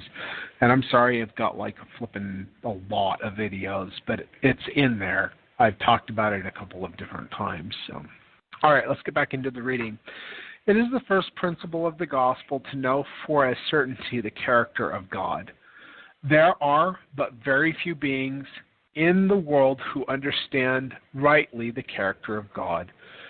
Teachings of the Prophet Joseph Smith, pages 345 and 343. He commenced and brought forth spirits, and then when he completed that work, he commenced and brought forth tabernacles, or bodies, for those spirits to dwell. I came through him, both spirit and body. Heber C. Kimball, Journal of Discourses, Volume 6, page 31. And the only way you can understand that is if you understand the Adam and God doctrine. Heber C. Kimball understood that. So anyway, mankind are here because they are the offspring of parents who were first brought here from another planet, and the power was given them to propagate their species, and they were commanded to multiply and replenish the earth. Brigham Young, Journal of Discourses, Volume 7, page 285. This is not the first creation that God has. It will not be the last. We know that because in Revelations it talks about a new heaven and a new earth. It also says that Jesus Christ becomes the second Adam. He becomes an Adam to the new heaven and the new earth. This is part of the progression of the gods. This creation is one of billions that God the Eternal Father has had his Elohim, or his children, create. Because the work and glory of God is to bring to pass the immortality and eternal life of man, and to spread his creation, or organized chaotic matter, throughout the universe. And in fact, in Bereshit, in Genesis, the word there for create doesn't mean to create out of thin air. It means to organize chaotic matter. And in the vision that I was shown of the eternities, I was shown that the elements are eternal, and that the intelligence is eternal. And God the Eternal Father came from the intelligence when he became self-aware, and he is eternal. And his work and glory is to organize chaotic matter throughout the universe. So we don't believe in the Big Bang Theory or any of that. So anyway, continuing on. God is the ultimate scientist and the ultimate organizer and the ultimate... Anyway, the apostles and prophets... Is Lydia in there? He just bled all over the place. Stop! I need help. Okay, this is what I need for you people to do. Come to my house and build a wall in my dining room so that I can close it off. And I know where you sleep, little girl. Get out of here. Anyway, the apostles and prophets, when speaking of our relationship to God, say that we are flesh of his flesh and bone of his bone. And how can that be? Brigham Young said that in Journal of Discourses, Volume 11, page 262. How can we be flesh of our Father in heaven's flesh if he doesn't also have flesh? Like Adam, the first Adam was created out of the dust of that world, but our Adam for this creation, or this earth, came down as a celestial being. So that Adam that's spoken of in Moses and the Adam that is our Adam are two separate individuals. Anyway, we believe that we are literally offspring of deity, literally, because we are the children of Adam and he was a god. We have descended from the great being who formed this earth, and from him we have inherited the glorious aspirations to be like unto him. George Buchanan, Millennial Star, Volume 51, page 278. I'm going to talk about this here in a minute. I want to talk about this as soon as I'm done with this. I'm not going off on any more tangents. Man had descended from God. In fact, he is of the same race as the gods, or the Elohim. His descendants has not been from a lower form of life. In other words, man is in the most literal sense a child of God. This is not only true of the spirit of man, but also of his body. Priesthood, course of study 1910. See, they still understood the Adam God doctrine back then. But today in the church, they've gotten rid of these doctrines. They do not understand them or even know them. And, Babylonian businessmen have come in like Bruce R. McConkie and said that this is one of the 7 deadly heresies of Brigham Young. And they try to, anyway, behold, vengeance cometh, and upon my house shall it begin, and from my house shall it go forth, saith the Lord. First among those among you, saith the Lord, who have professed to know my name, and have not known me, and have blasphemed against me in the midst of my house, saith the Lord. Doctrine and Covenants, section 112, verses 24 through 26. And this is also spoken of in 2 Peter as well. That the judgments of the Lord come first upon his saints, because they have blasphemed in his house. This is his temple. We're going to talk about Michael Adam too, but I wanted to say, in the endowment, under the direction of God the Eternal Father are the Elohim. In Psalms chapter 84, it talks about the gods, that God walks among the gods. Let's see if I can find it real quick. I get Psalms 84.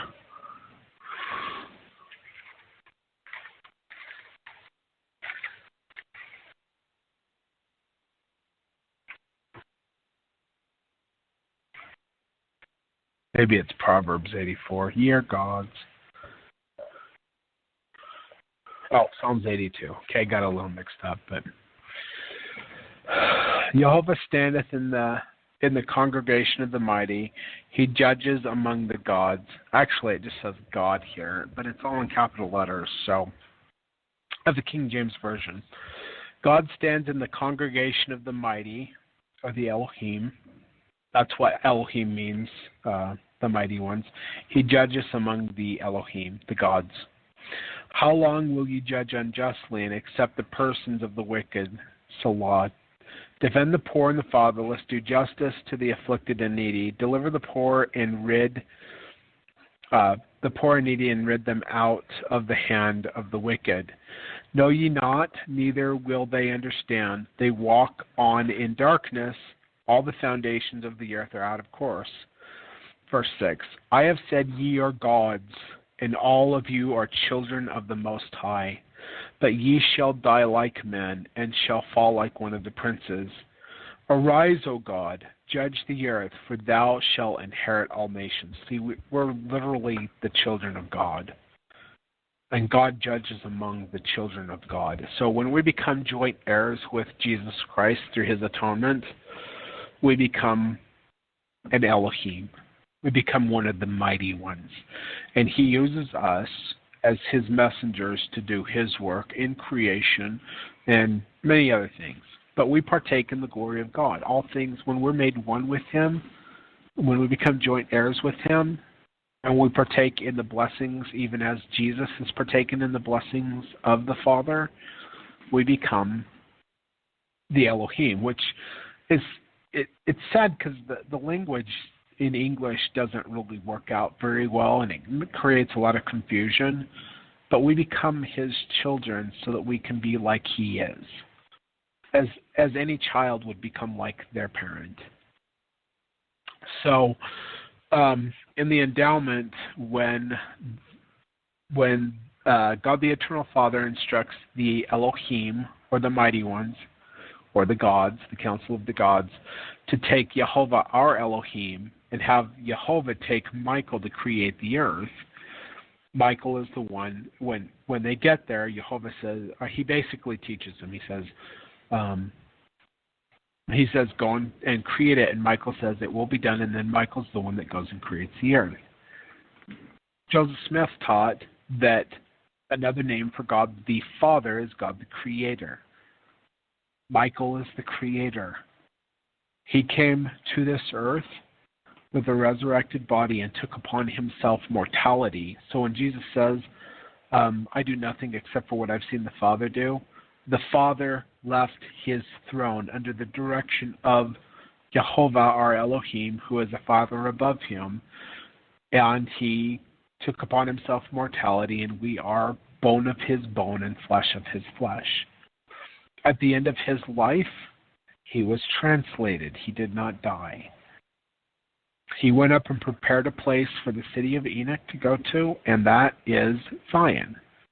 He was a translated being, and when they saw the star in the heavens, when Jesus Christ was conceived and when he was born, that was not a star or a comet. That was the city of Enoch, and Father Adam, who is Michael the Archangel, who is the Ancient of Days, was there seeing his Son take upon him flesh.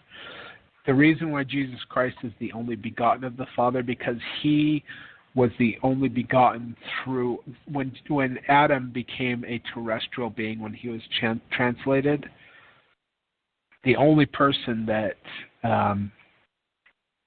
he had as a child after that was Yeshua, who was born to the Virgin Mary. But it was Adam, Michael Adam, who impregnated her, and who is the father of Jesus Christ. So, and on an older earth, it was Jehovah that was the father of Michael. And this is the progression of the gods. It's really deep and it's hard to explain, but I know it's true. So, anyway, so let's talk about Michael Adam, topic 77, page 108. And we've only got about 7 minutes left in the live streaming portion of the radio program for anybody who does want to call in. That's fine. I do have the studio up and running, but you can also talk to me on Facebook if you have any questions or comments.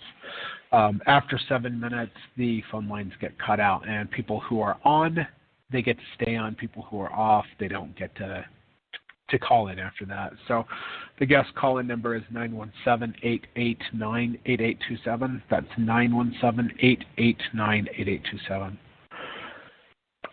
Topic 77, Michael Adam. And also, before I get on with this, Ogden wrote a pretty good book about the Adam God doctrine, which you can find at ogdenkraut.com, and just scroll down to Michael Adam and enjoy. So it's not Drew Briney actually has a better book on it, but according to what I've heard, I've never actually seen it. So anyway, and I'm pretty sure you can find that on Amazon. So let's get into this. I beheld till the thrones were cast down, and the Ancient of Days did sit. That's Father Adam, whose glory was white as snow, and his hair and the hair of his head was like the pure wool. His throne was like the fiery flame, and his wheels as a burning fire. A fiery stream issued and came forth from before him. Thousands ministered unto him, and 10,000 stood before him. The judgment was set, and the books were opened. Daniel chapter 7, verses 9 through 10. The Ancient of Days is Father Adam. The reason why he is bright and his glory is the way it is, and that 10,000 and thousands stand before him, is because he is literally the father of our earth and the father of Jesus Christ. And his father, Jehovah, brought him to this planet. And we look to Jehovah as our Elohim, as our father. But Adam literally is our father as well. And through the law of adoption, because Yeshua paid the sin penalty for us and we are adopted to him through the atonement, we also look at him as our father as well. Now this prophecy Adam spake as he was moved upon by the Holy Ghost of the Ruach HaKodesh, and a genealogy was kept of the children of God, or the children of Adam. And this was the book of the generations of Adam, saying, in the day that God created man, in the likeness of God made he him. Moses chapter 6, verse 8. Brigham Young stated, when our father Adam came into the Garden of Eden, he came into it with a celestial body. He had already been resurrected on an older earth. In fact, he was a redeemer on an older earth. And brought Eve, or Hava, one of his wives, with him. So Hava actually was Ashura. So it was Michael and Ashura that became Adam and Hava after God the Eternal Father and God the Eternal Mother. And how do I know that? Because I have seen God the Eternal Mother and God the Eternal Father in vision. I cannot go into their presence without being prepared in resurrection. No man can go in their presence without being prepared, but I have seen them in vision. I was shown who they are, how they became.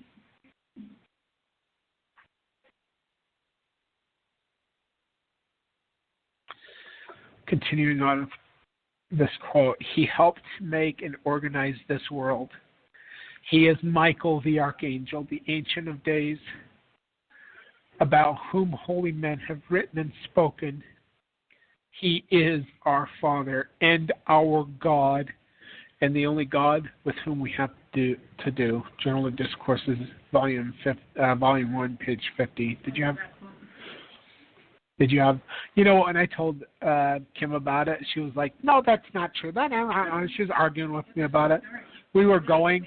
I'd never been to Maine. It was the only state that I hadn't been to, and we lived in New Hampshire. So I'm like, never been to Maine. If I would have just waited a month, I actually became a FedEx regional driver, and I'd go to Maine all the time.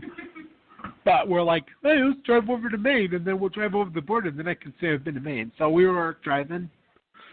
I had both the kids in the back, and it was nighttime. Well, I guess it was evening. It was after you got off work. And I was telling her about it, and she's like, oh, and then she's all like, wait.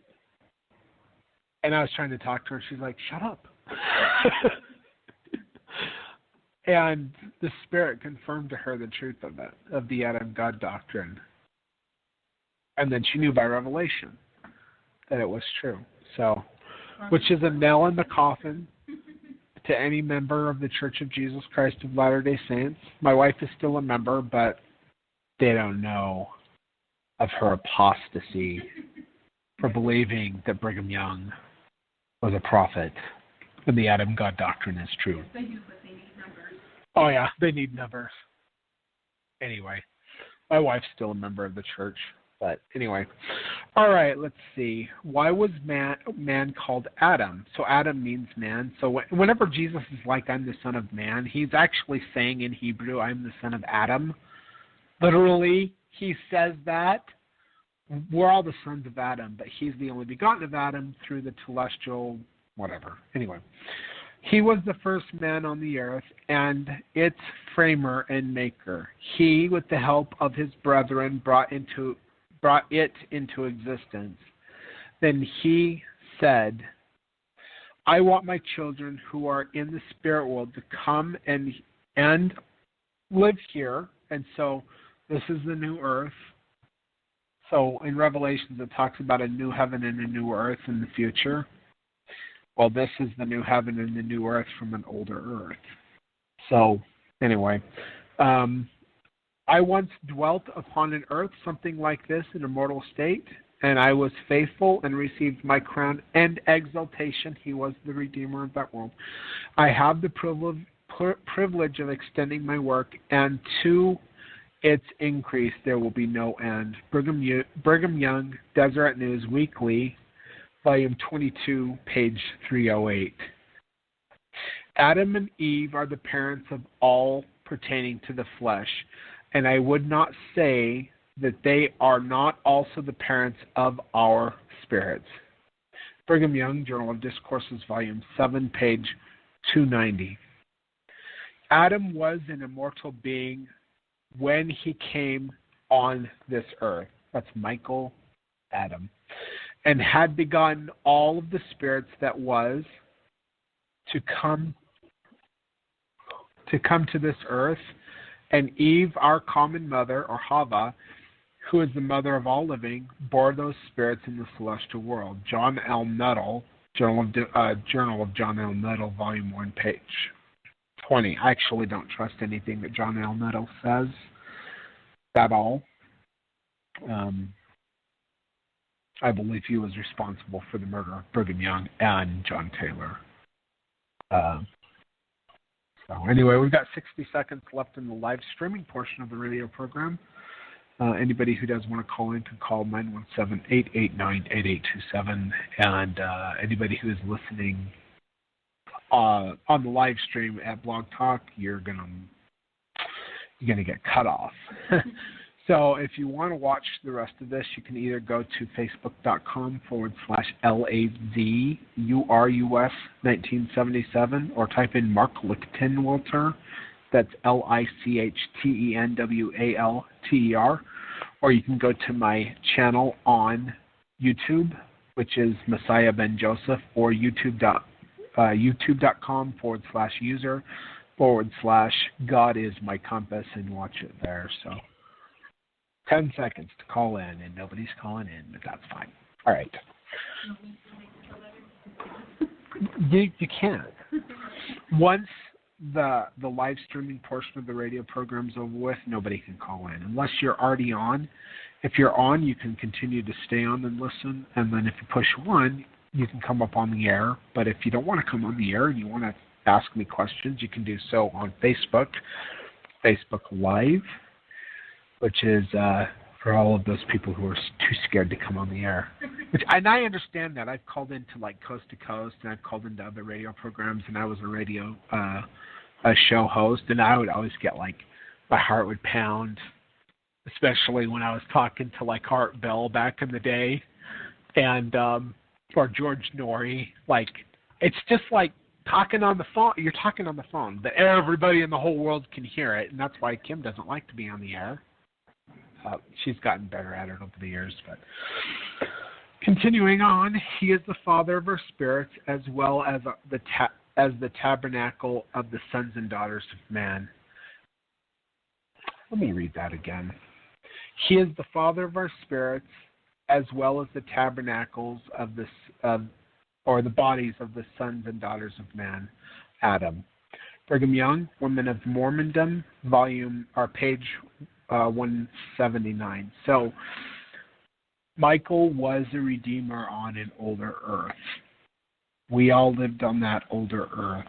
It's part of the pre-existence. We gave up our resurrection from that earth to progress and gain a higher resurrection. This is the only way people can progress from a telestial resurrection to a terrestrial, finally to a celestial, and then to an exalted state. You are damned in your resurrected bodies as long as you keep it, but the secret is you can put off that body and go upon another earth. And a redeemer for that earth will be had. For this earth it is Yeshua, Jesus. For our older earth it was Michael. In the new earth, when Jesus Christ is called the second Adam, in the new heavens and the new earth, he will become the Adam of that earth. And God the witness, the Ruach HaKodesh, will become the Redeemer of that world. This is the progression of the gods. Jehovah before was a Redeemer to an older earth. He became an Adam to an older earth. And then he showed his son, Michael, how to become a Redeemer. Not a Redeemer, but a Creator. As Michael will show Yeshua on a new earth, the new heavens and the new earth, how to become the Creator and the Father of that world. And we, through the law of adoption, become the children of Yeshua, of Jesus. Just the same way as we became the children of Michael on an older earth when he was a Redeemer. So, and if you're watching and you've never heard of these concepts before, well, let me tell you about Joseph Smith. He was a prophet of restoration. Many things, these things are still known in some circles in Judaism, but they're not talked about. But Joseph Smith restored this truth to the earth. He taught it to others, and they taught it, and some of us receive it by revelation. So, page 109. Are you talking to... Okay. A very interesting conference, for at this meeting, President Brigham Young said thus, that Adam and Eve were the names of the first man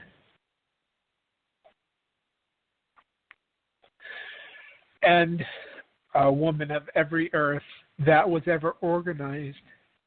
That Adam and Eve were our natural father and mother of every spirit that comes to this planet or that receives a tabernacle on this planet. Consequently, we are brothers and sisters, and that Adam was God, our eternal Father. Joseph Lee Robinson Diary, page 102. When Michael and Ashura became Adam and Hava, who we know as Eve, the mother of all living, they took upon themselves the name of God the Eternal Father and God the Eternal Mother. And every earth has an Adam and Eve to honor, as a title to honor God the Eternal Father and God the Eternal Mother. Okay, I have a question. My wife has a question. You want to come over here? So, while I'm eating it, We'll bring some over with you, and I'll eat them with you. Hey, give me those. My wife has a question, so. And I need a fork. Oh, questioner of great questions. Okay. So we talked about Adam, somewhere the name came from, right?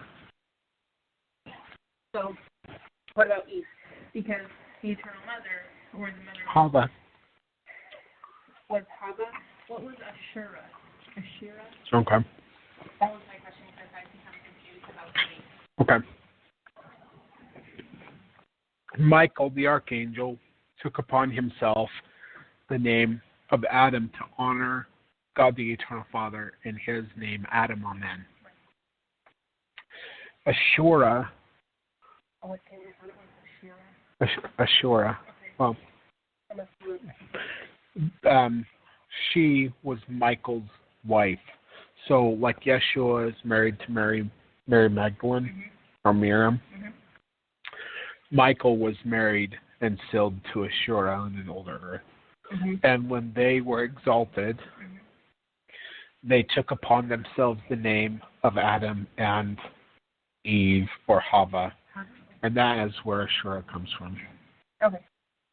So it's Michael's wife. Yeah, I was wondering, because I know that was like kind of in similarity. Yeah, and there's actually archaeological evidence that they used to pay devotion to God our mother, who is Ashura. And around the time of the Babylonian captivity, this doctrine was lost to the people, or it was hidden. So, but Daniel knew it, the prophet Daniel, and I know it. So, and I about cry every time I see the Prince of Egypt. That's what I was thinking of when I was thinking of that. So on the Prince of Egypt, which is Ashura. It's a cute little cartoon about the Prince of Egypt. Moses. And his, journey. Is that the Exodus? So, anyways, in it, it's really awesome because it's a good way to share it with your kids. Because we have younger kids, so talking to them about these things is something that can be really difficult if you're not used to talking to little children about it. So it's hard to make it easy for little kids to understand. But that movie actually is a really good portrayal of the story. And in it, as they're walking out of Egypt, they sing a song. And it's really beautiful. And you can get it in different languages and everything. It's gorgeous. And it sings about Ashura. Sure, but in Hebrew, by that time, or, well, modern Hebrew, Ashur actually means something different than the name of our mother, who is Michael's wife, who became Hava. If you want to keep munching on that, I'll read the next part. Go ahead. Joseph Smith said that Adam possessed the first presidency in the creation and obtained the priesthood keys in the creation, and that those keys are revealed by him because he has every dominion over every living creature. Because he also presides over the spirits of all men. That's from Teachings of the Prophet Joseph Smith, page 167. Let me say, for each earth, there is a first presidency for that earth. That is God the Creator, God the Redeemer, and God the Witness. Three individuals who are mighty and strong before the Lord of the whole earth, which is the one that oversees them, basically, which is Jehovah. So, but the first presidency of the earth has, the Father, the Creator, who is the Creator, the Redeemer, who is Yeshua, and God the Witness, who they know as the Ruach HaKodesh, or the Holy Ghost. So, and then, anyway, I can go on, but that was taught by Joseph Smith. That was Joseph Smith that taught that. Anyway, that's the Adam God doctrine. Taught by Joseph Smith, people. Anyway, go ahead. The prophet also said that Adam was the first to hold spiritual blessings and the first to know gospel ordinances, and that he holds the keys of all dispensations. But even more astounding was that Christ is revealed through the authority of Adam, and that's in the Teachings of Prophet Joseph Smith, page 167. Joseph said that Adam was their father and God, and himself, being a leader, he too was their God. Brigham Young, St. George Conference, May 14, 1876. A lot of times that is misinterpreted because people believe that he was actually saying that he is God. Moses was actually called an Elohim. Yeah, he was. Anyway, go ahead. One of these is God the Father, Michael or Adam, from whose loins the earth is peopled, and who is now laboring for the redemption of his children. Ogden Kraut, Millennial Star, 17, page 785. Volume 17, page 785. When I first heard of the doctrine of Adam being our Father and God, I was favorably impressed, enjoyed, and hailed it as a new revelation. It appeared reasonable to me, as the Father of our spirits, that he should introduce us here. That comes from Minutes, School of the Prophet, Prolo, June 8, 1868, on page 37. And the church wants to throw this down the memory hole and say it was never taught, or it was misinterpreted, or it's one of the 7 deadly heresies of Brigham Young. And I'm going to go on a tangent, but they say that the president can't lead the church astray. This was clearly taught by Brigham Young, who was the president of the church longer than anybody else was ever president of the church. And they say, oh, it's a heresy of Brigham Young. He led the church astray in false doctrine. And then on the other hand, they're like, the president of the church can never lead the church astray, which is false doctrine. So you can't have it both ways, modern LDS leadership. But if they can throw this down the memory hole, drives me nuts. Anyway, go ahead, Kim. Logical. Yeah. Okay. The decree has gone forth that every man is to be raised to immortality. Then you'll be as Adam was in the Garden of Eden before he fell. That's Ogden Kraut, Journal of Discourse, volume 7, page 257. Yeah. Some have grumbled because I believe our God to be so near to us as Father Adam. There are many who know that doctrine to be true. That was Brigham Young, Journal of Discourse, volume 5, page 331. But, I think that they got too much into the Adam God stuff because Jehovah is actually above him. And he's our Elohim. And it says that all over the Old Testament, Jehovah our Elohim. But then we pray to God the Eternal Father, which is actually praying to God the Eternal Father in the name of Yeshua. So there's gods above and there's gods below. We look to Jesus as our Redeemer, but there's gods above him. So anyway, go ahead. How much unbelief exists in the minds of Latter-day Saints in regard regard to one particular doctrine, which I revealed to them, and which God revealed to me, namely that Adam is our Father and God. Also, Brigham Young, Deseret News, June 18, 1873. One thing that drives me nuts about Brigham Young is he was taught this by Joseph Smith, and he wants to, like, pretend like it was him. Like, Brigham was like, I'm a good Yankee guesser. I'm no prophet. He knew that the church had been rejected. But as he goes on in his progression in his years, he begins to talk about like it was him that got these revelations. He was taught these things by Joseph. He may have received understanding through the Spirit concerning these things, but it was revealed by Joseph Smith. Anyway, in the modern church today, we are told to cease troubling yourselves about who God is, who Adam is, who Christ is, who Jehovah is. For heaven's sake, let these things, because they were changing everything, and the people during that day knew that they knew that the church was trying to change who these people were. They knew what was being taught. If we want to know any more, wait,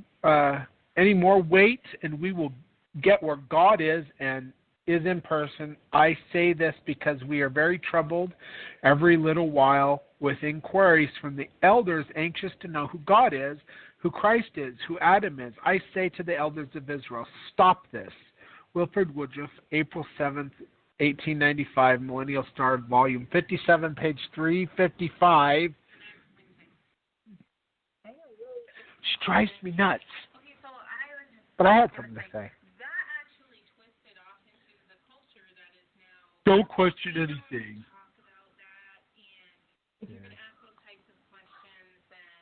You're going to get in trouble. Discipline, church discipline. And a lot of times, because nobody can know the mysteries. Yeah. Well, they try to make the individual feel like because they're questioning, because they're going to be an apostate. That there's something wrong with that person. Because they won't just take what somebody said and just take it for granted.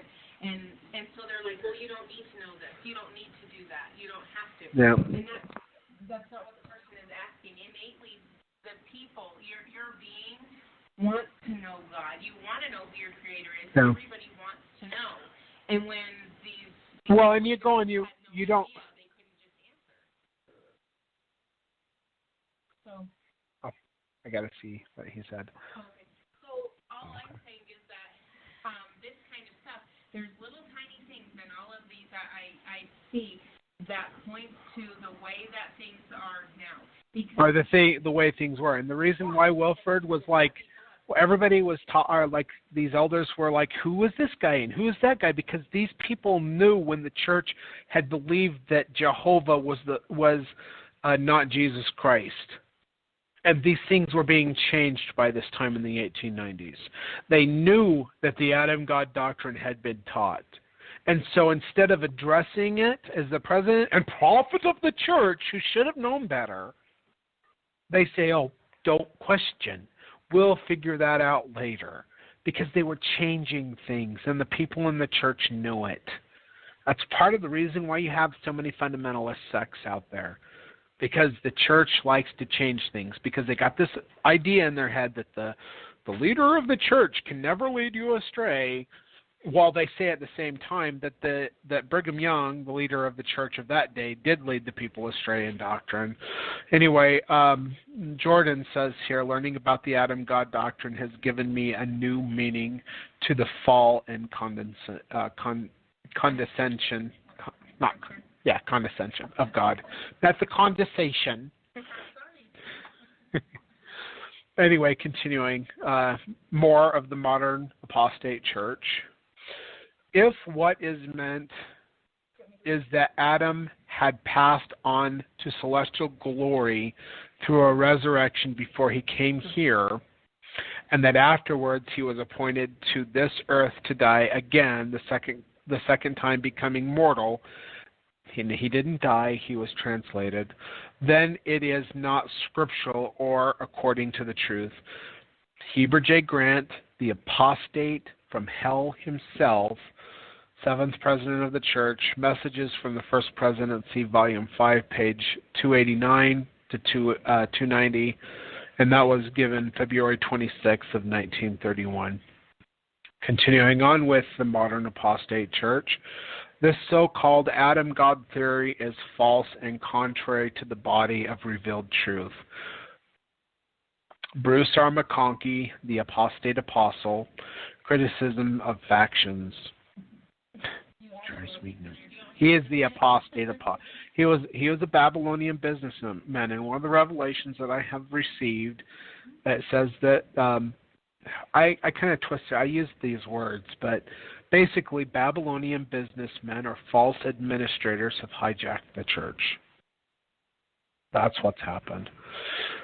Continuing on with the modern apostate church, such doctrine is false and impossible and must be destroyed. Milton R. Hunter, Provo Herald, March 22nd, 1949, page 9. So, yeah. They just want to get rid of the doctrine because they don't like it. And this is what was prophesied to happen in Isaiah chapter 28, where they would cut off, they would cut things out of the gospel. Anything that doesn't fit on the bed, the platform that they think that the gospel should be, they just cut it off and get rid of it. Yeah, and it wasn't just that, though. It wasn't just trying to cut it away. It was, and then excommunicate anybody who does believe it.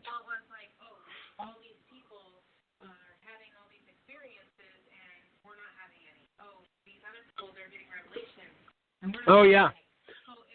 They don't want to be upstaged by the membership of the church who are still receiving revelations and visions.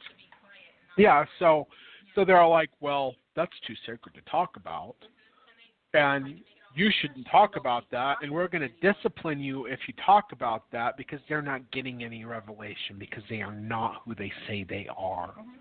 Prophets who do not prophesy, revelators who do not reveal, and seers who see nothing.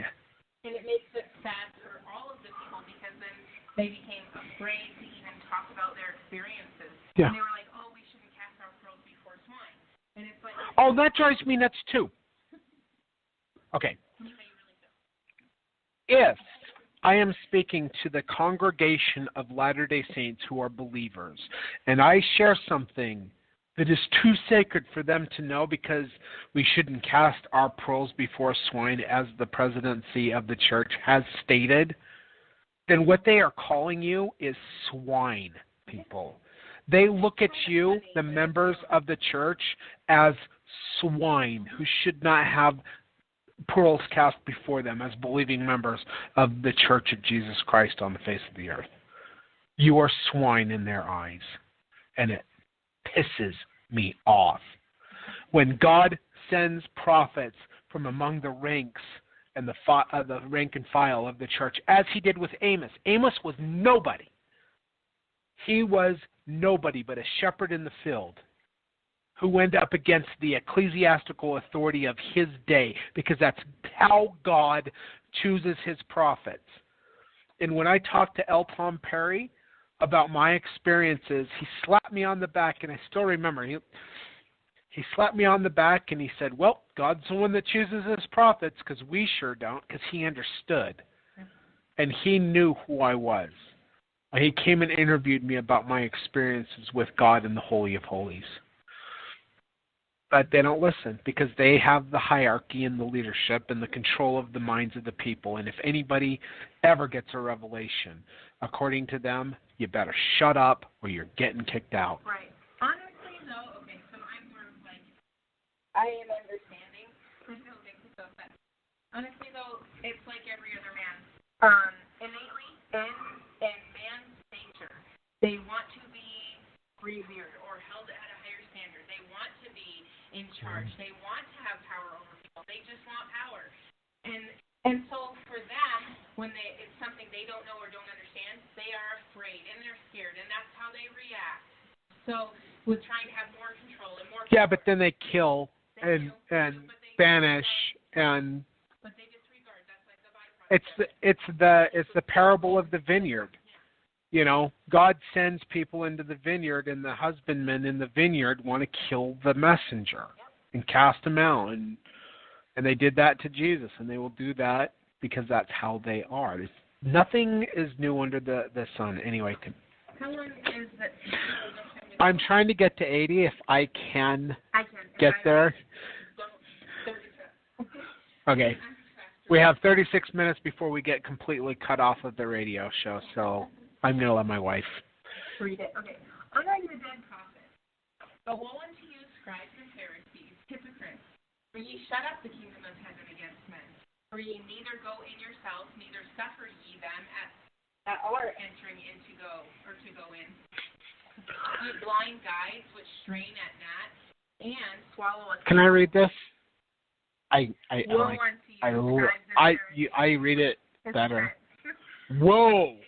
That's why I read 50 cells. I want to read it. Okay. Oh, from the beginning? Oh, I read it with gusto. But what? This is Jesus Christ speaking, by the way. But woe unto you, scribes and Pharisees, hypocrites! For ye shut up the kingdom of heaven against men.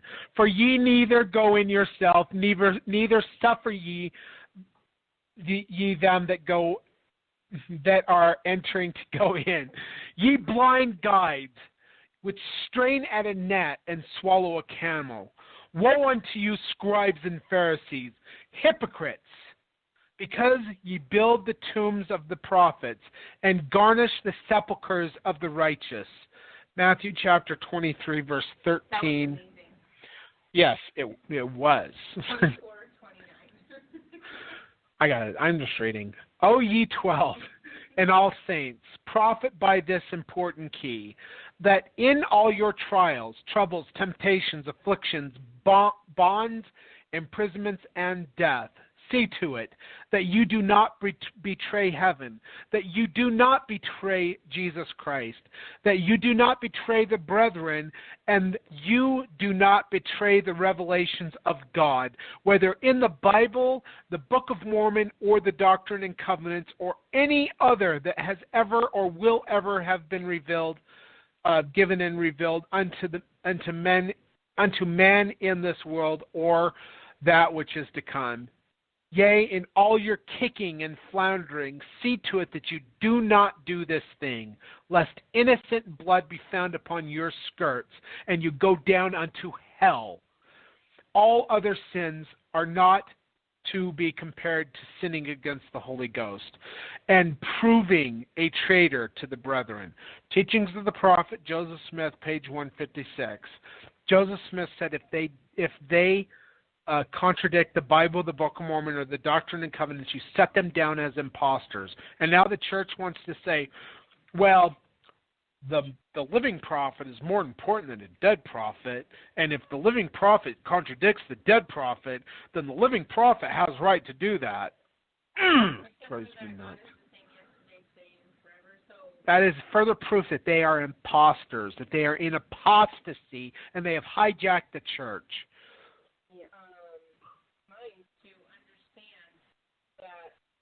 Something was true, it will always be true. It never ceases to be true because God is true. So, when He decrees, orders, or gives adversary, it doesn't change simply because a different man wants to be in charge. Yeah. And He has never given revelation to rescind anything that He has told us to do. There is no revelation. You will not find it. If you oppose what is called spiritual wife doctrine, the patriarchal order which is of God, that course will corrode you with a spirit of apostasy, and you will go overboard. Still a great many do so, and strive to justify themselves in it, but they are not justified of God. When you take that course, you put a knife in Brother Brigham's breast and the breast of his associates. Heber C. Kimball, Journal of Discourses, Volume 3, page 125. Let no being's affections be placed upon me any further than mine are on eternal principles, principles that are calculated to endure and exalt me and bring me up to be an heir of God and a joint heir with Jesus Christ. This is what every person who has a correct understanding would say. Brigham Young, Journal of Discourses, Volume 3, page 360. Foes from without were... You can read. I'm getting tongue-tied. She wants to read. I like it. Okay. Foes from without were not the church's undoing. It was those who were within. There is creeping into our minds, or our midst. Hijackers. And I warn you, brethren, about it, and I urge you to meet it. A great host of sectarian doctrines that have no place amongst us. The gospel, in its simplicity, is to be found in the revelations, the teachings of the prophet, and the early leaders of the church. We shall make no mistake if we follow them. We shall make mistakes, and we shall lead our youth, or some of them, to apostasy if we try to harmonize our simple beliefs with the philosophy and the speculations of sectarian doctrines. We must not liberalize, and I put that term in quotes, our teachings. We must accept them as God gave them to us. A Reuben Clark Melchizedek Priesthood Lesson Manual from Immortality and Eternal Life, page 156. I agree with that, but I also believe that every person innately has can have their own relationship with and own revelations to understand things, because things get... Whether or not they lived a billion years ago. Well, you should get revelation for yourself, because people misinterpret the words coming out of my mouth all the time. They misinterpret the scriptures, even if it was pure and clear. And even like myself, when God said, kneel down before me and ask me who you are, and he showed me who I was, I had it in my mind a certain way, and it took me a while to finally come to the realization about who I really am. That's how we are. But you've got to get revelation to know that what you believe is correct. And if you don't get revelation, you probably believe false doctrine. So anyway, and that's confirmation of the Holy Spirit. But in today, the church of today, the apostate, they build special monuments of honor to the name and honor in all their meetings. But if anyone teaches from the revelations they received, D&C 132, 1882, the 1882 revelation, the 1886 revelation, or the 1889 revelation, or teaches the doctrines. Talking about the Adam God doctrine. Or practices the same principles and laws that they did, plural marriage. Section 132, rebaptism, law of adoption, gathering of Israel, it goes on and on and on. They will be excommunicated. That's just how it's done now. Because there are apostates who have hijacked the church, Babylonian businessmen who are drunk on the spirit of Babylon, as Isaiah saw in Isaiah chapter 28. And going on, priestcraft. Priestcrafts are that men preach and set themselves up for a light unto the world. This is what happens. This is what people do, men, all the time. 2 Nephi 26 through verse 29. The prophet Joseph Smith was perhaps the greatest prophet who ever lived. Okay. Yet the Lord told him, behold, how oft you have transgressed the commandments and the laws of God, and have gone on the persuasions. Gone on in the persuasions of men. Yep. D&C 3, 6. See also D&C 5, 22 through 21 through 22. And Doctrine and Covenants, section 35, 17 through 18. They understand. Section 64, verse 5. Section 93, verse 47. I just consolidate. The prophet Joseph said that righteous persons could only deliver their own souls, applied it to the present state of the Church of Jesus Christ of Latter-day Saints. Said that if people departed from the Lord, they must fall, that they were depending on the prophet, hence were darkened in their minds. Teachings of the prophet Joseph Smith, page 238. Okay, I got to read that again, people. This is Joseph Smith, and this is one of my favorite quotes for combating the apostasy. The prophet Joseph said that righteous persons could only deliver their own souls, applied it to the present, and he was talking about during in the old days, during apostate times. He applied it to the present state of the church in the Church of Latter-day Saints, Jesus, whatever, said that if the people departed from the Lord, from his instruction, that they must fall, that they were depending on the prophet or himself too much and were hence darkened in their minds. Teachings of the prophet Joseph Smith, 2:38.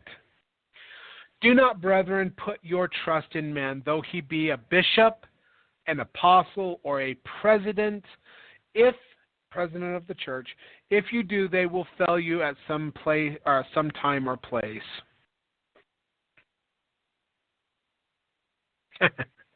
Millennial, I don't watch the YouTube live, so anybody that talks over there, I'm not going to see it. And somebody did, so anyway, yeah. But he also talked in. I just barely saw that he said something, but he said something on Facebook. So anyway, I have the camera for it here, but it's on top of the iPad, which does the Facebook, and the computer's over here. So anyway, George Buchanan, Millennial Star, Volume 53, page 673.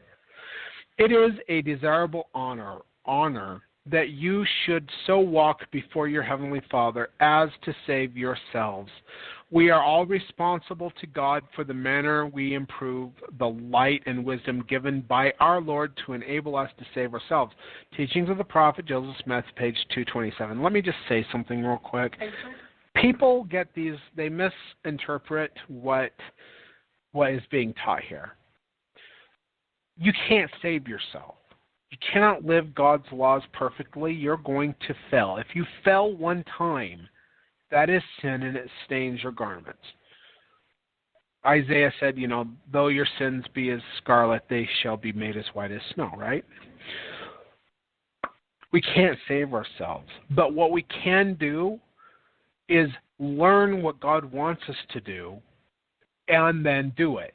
I have to confess the name of Yeshua to receive salvation, and then do as he has said. What in Acts chapter 2, verse 38, or maybe it's 3:38, I don't know, 2:38 I think it is. The people said, we're talking to Peter, and they said, what should we do to be saved? And Peter said, repent every one of you and be baptized for remission of your sins, and then receive the Holy Ghost. So baptism is something that you have to do. Confession is something that you have to do, to take upon you the name of our Father and our Redeemer.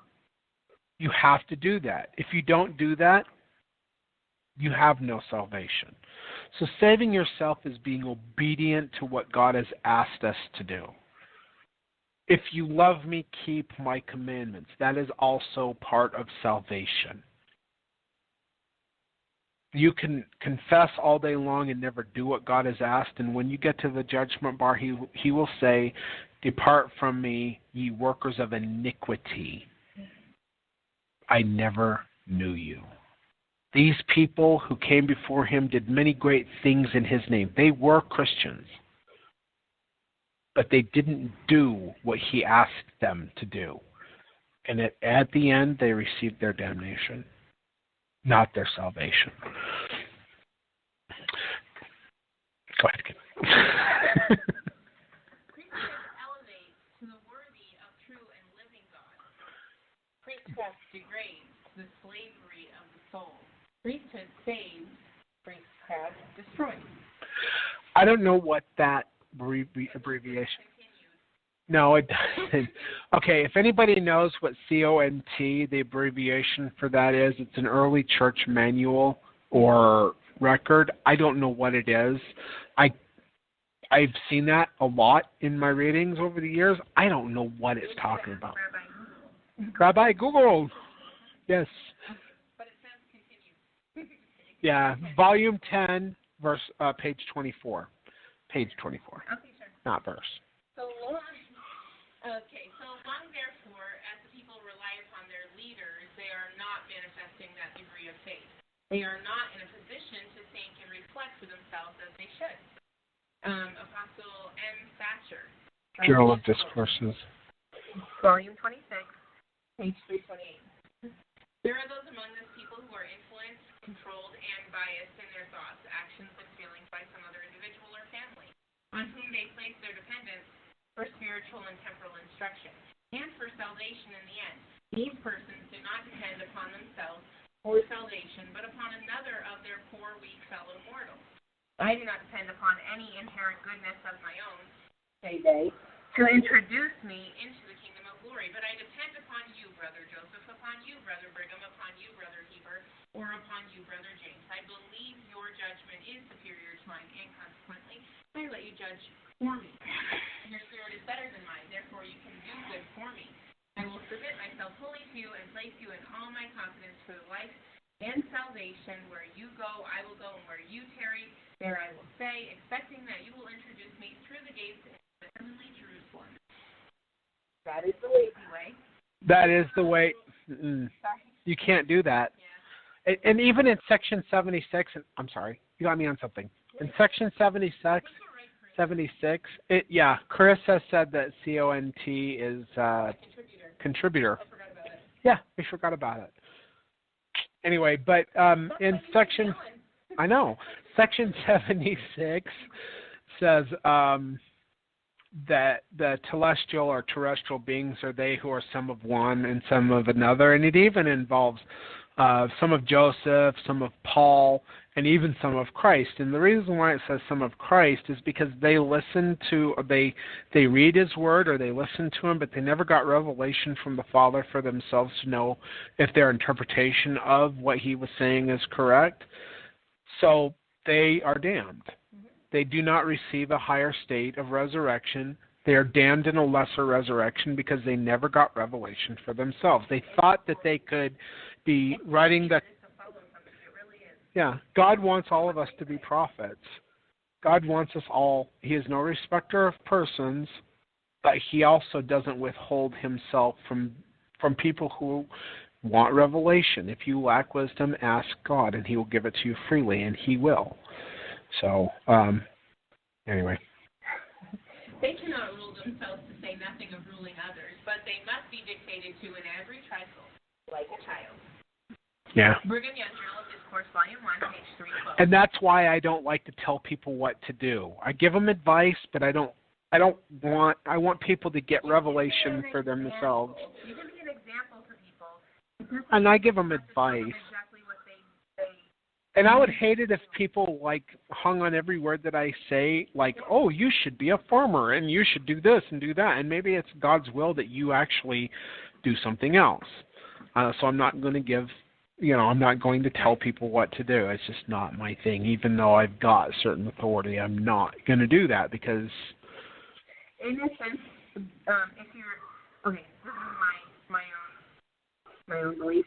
But if you are put in a position of power or leadership, and you take advantage of that by telling people and dictating what other people should do... Like Hubert J. Grant did? Then you shouldn't be where you are. It's not up to you to do that. You need That's to priestcraft. allow the person to become... To be a light to the people. You're a parent, what you are. You are trying to teach them to be independent so that they can get that revelation. They can be independent so they can have this loving relationship with God as everybody should have. But sometimes it's hard. So you need a parent or a mentor to try to help you to get to that point. What a pity it would be if you were led by one I was going to read that. to utter destruction. Are you afraid of this? I am more afraid that this people have so much confidence in their leaders that they will not inquire for themselves of God whether they are led by him. I am fearful they settle down in a state of blind self-security, trusting their eternal destiny in the hands of their leaders with a reckless confidence that in itself would thwart the purposes of God in their salvation, and weaken that influence they could give to their leaders. Did they know for themselves by the revelations of Jesus that they are led in the right way? Let every man and woman know themselves whether their leaders are walking in the path of purge or not. This has been my exhortation. Continually. Brigham Young Journal of Discourse, Volume 9, page 150. But today, in the modern apostate church... You like to do this one because you like to say that. Yeah, I know. It doesn't actually say that in the book.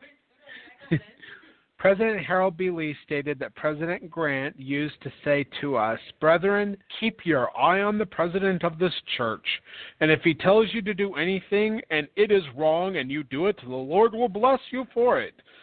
But you don't need to worry. The Lord will never let his mouthpiece lead this people astray." See, somebody said, they gave me a laugh. So anyway, address at Brigham Young University, April 19th, 1961, also in the Ensign, October 1972, page 7. All right, so lawyers is the next topic. And that's where we will leave it for today, and we only have 15 minutes left anyway on the live on the show. So yeah, so we're going to talk about our friend Benjamin Schaefer, who is a lawyer. We love him though. Yeah, lawyers. No, we don't. No. He's funny.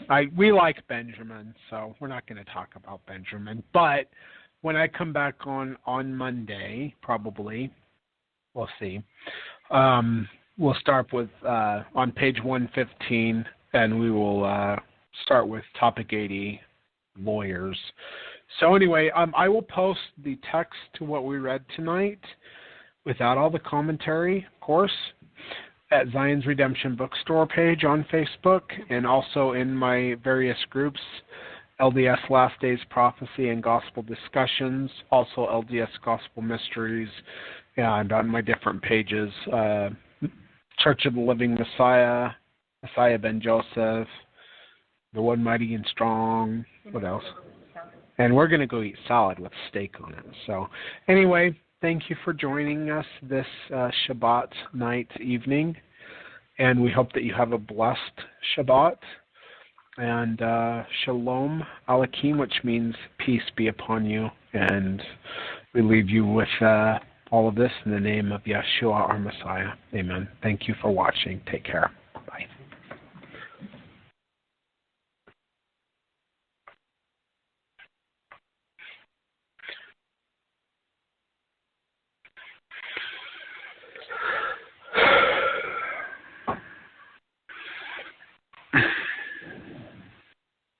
All right. Did you bring home a movie? I brought 2 movies.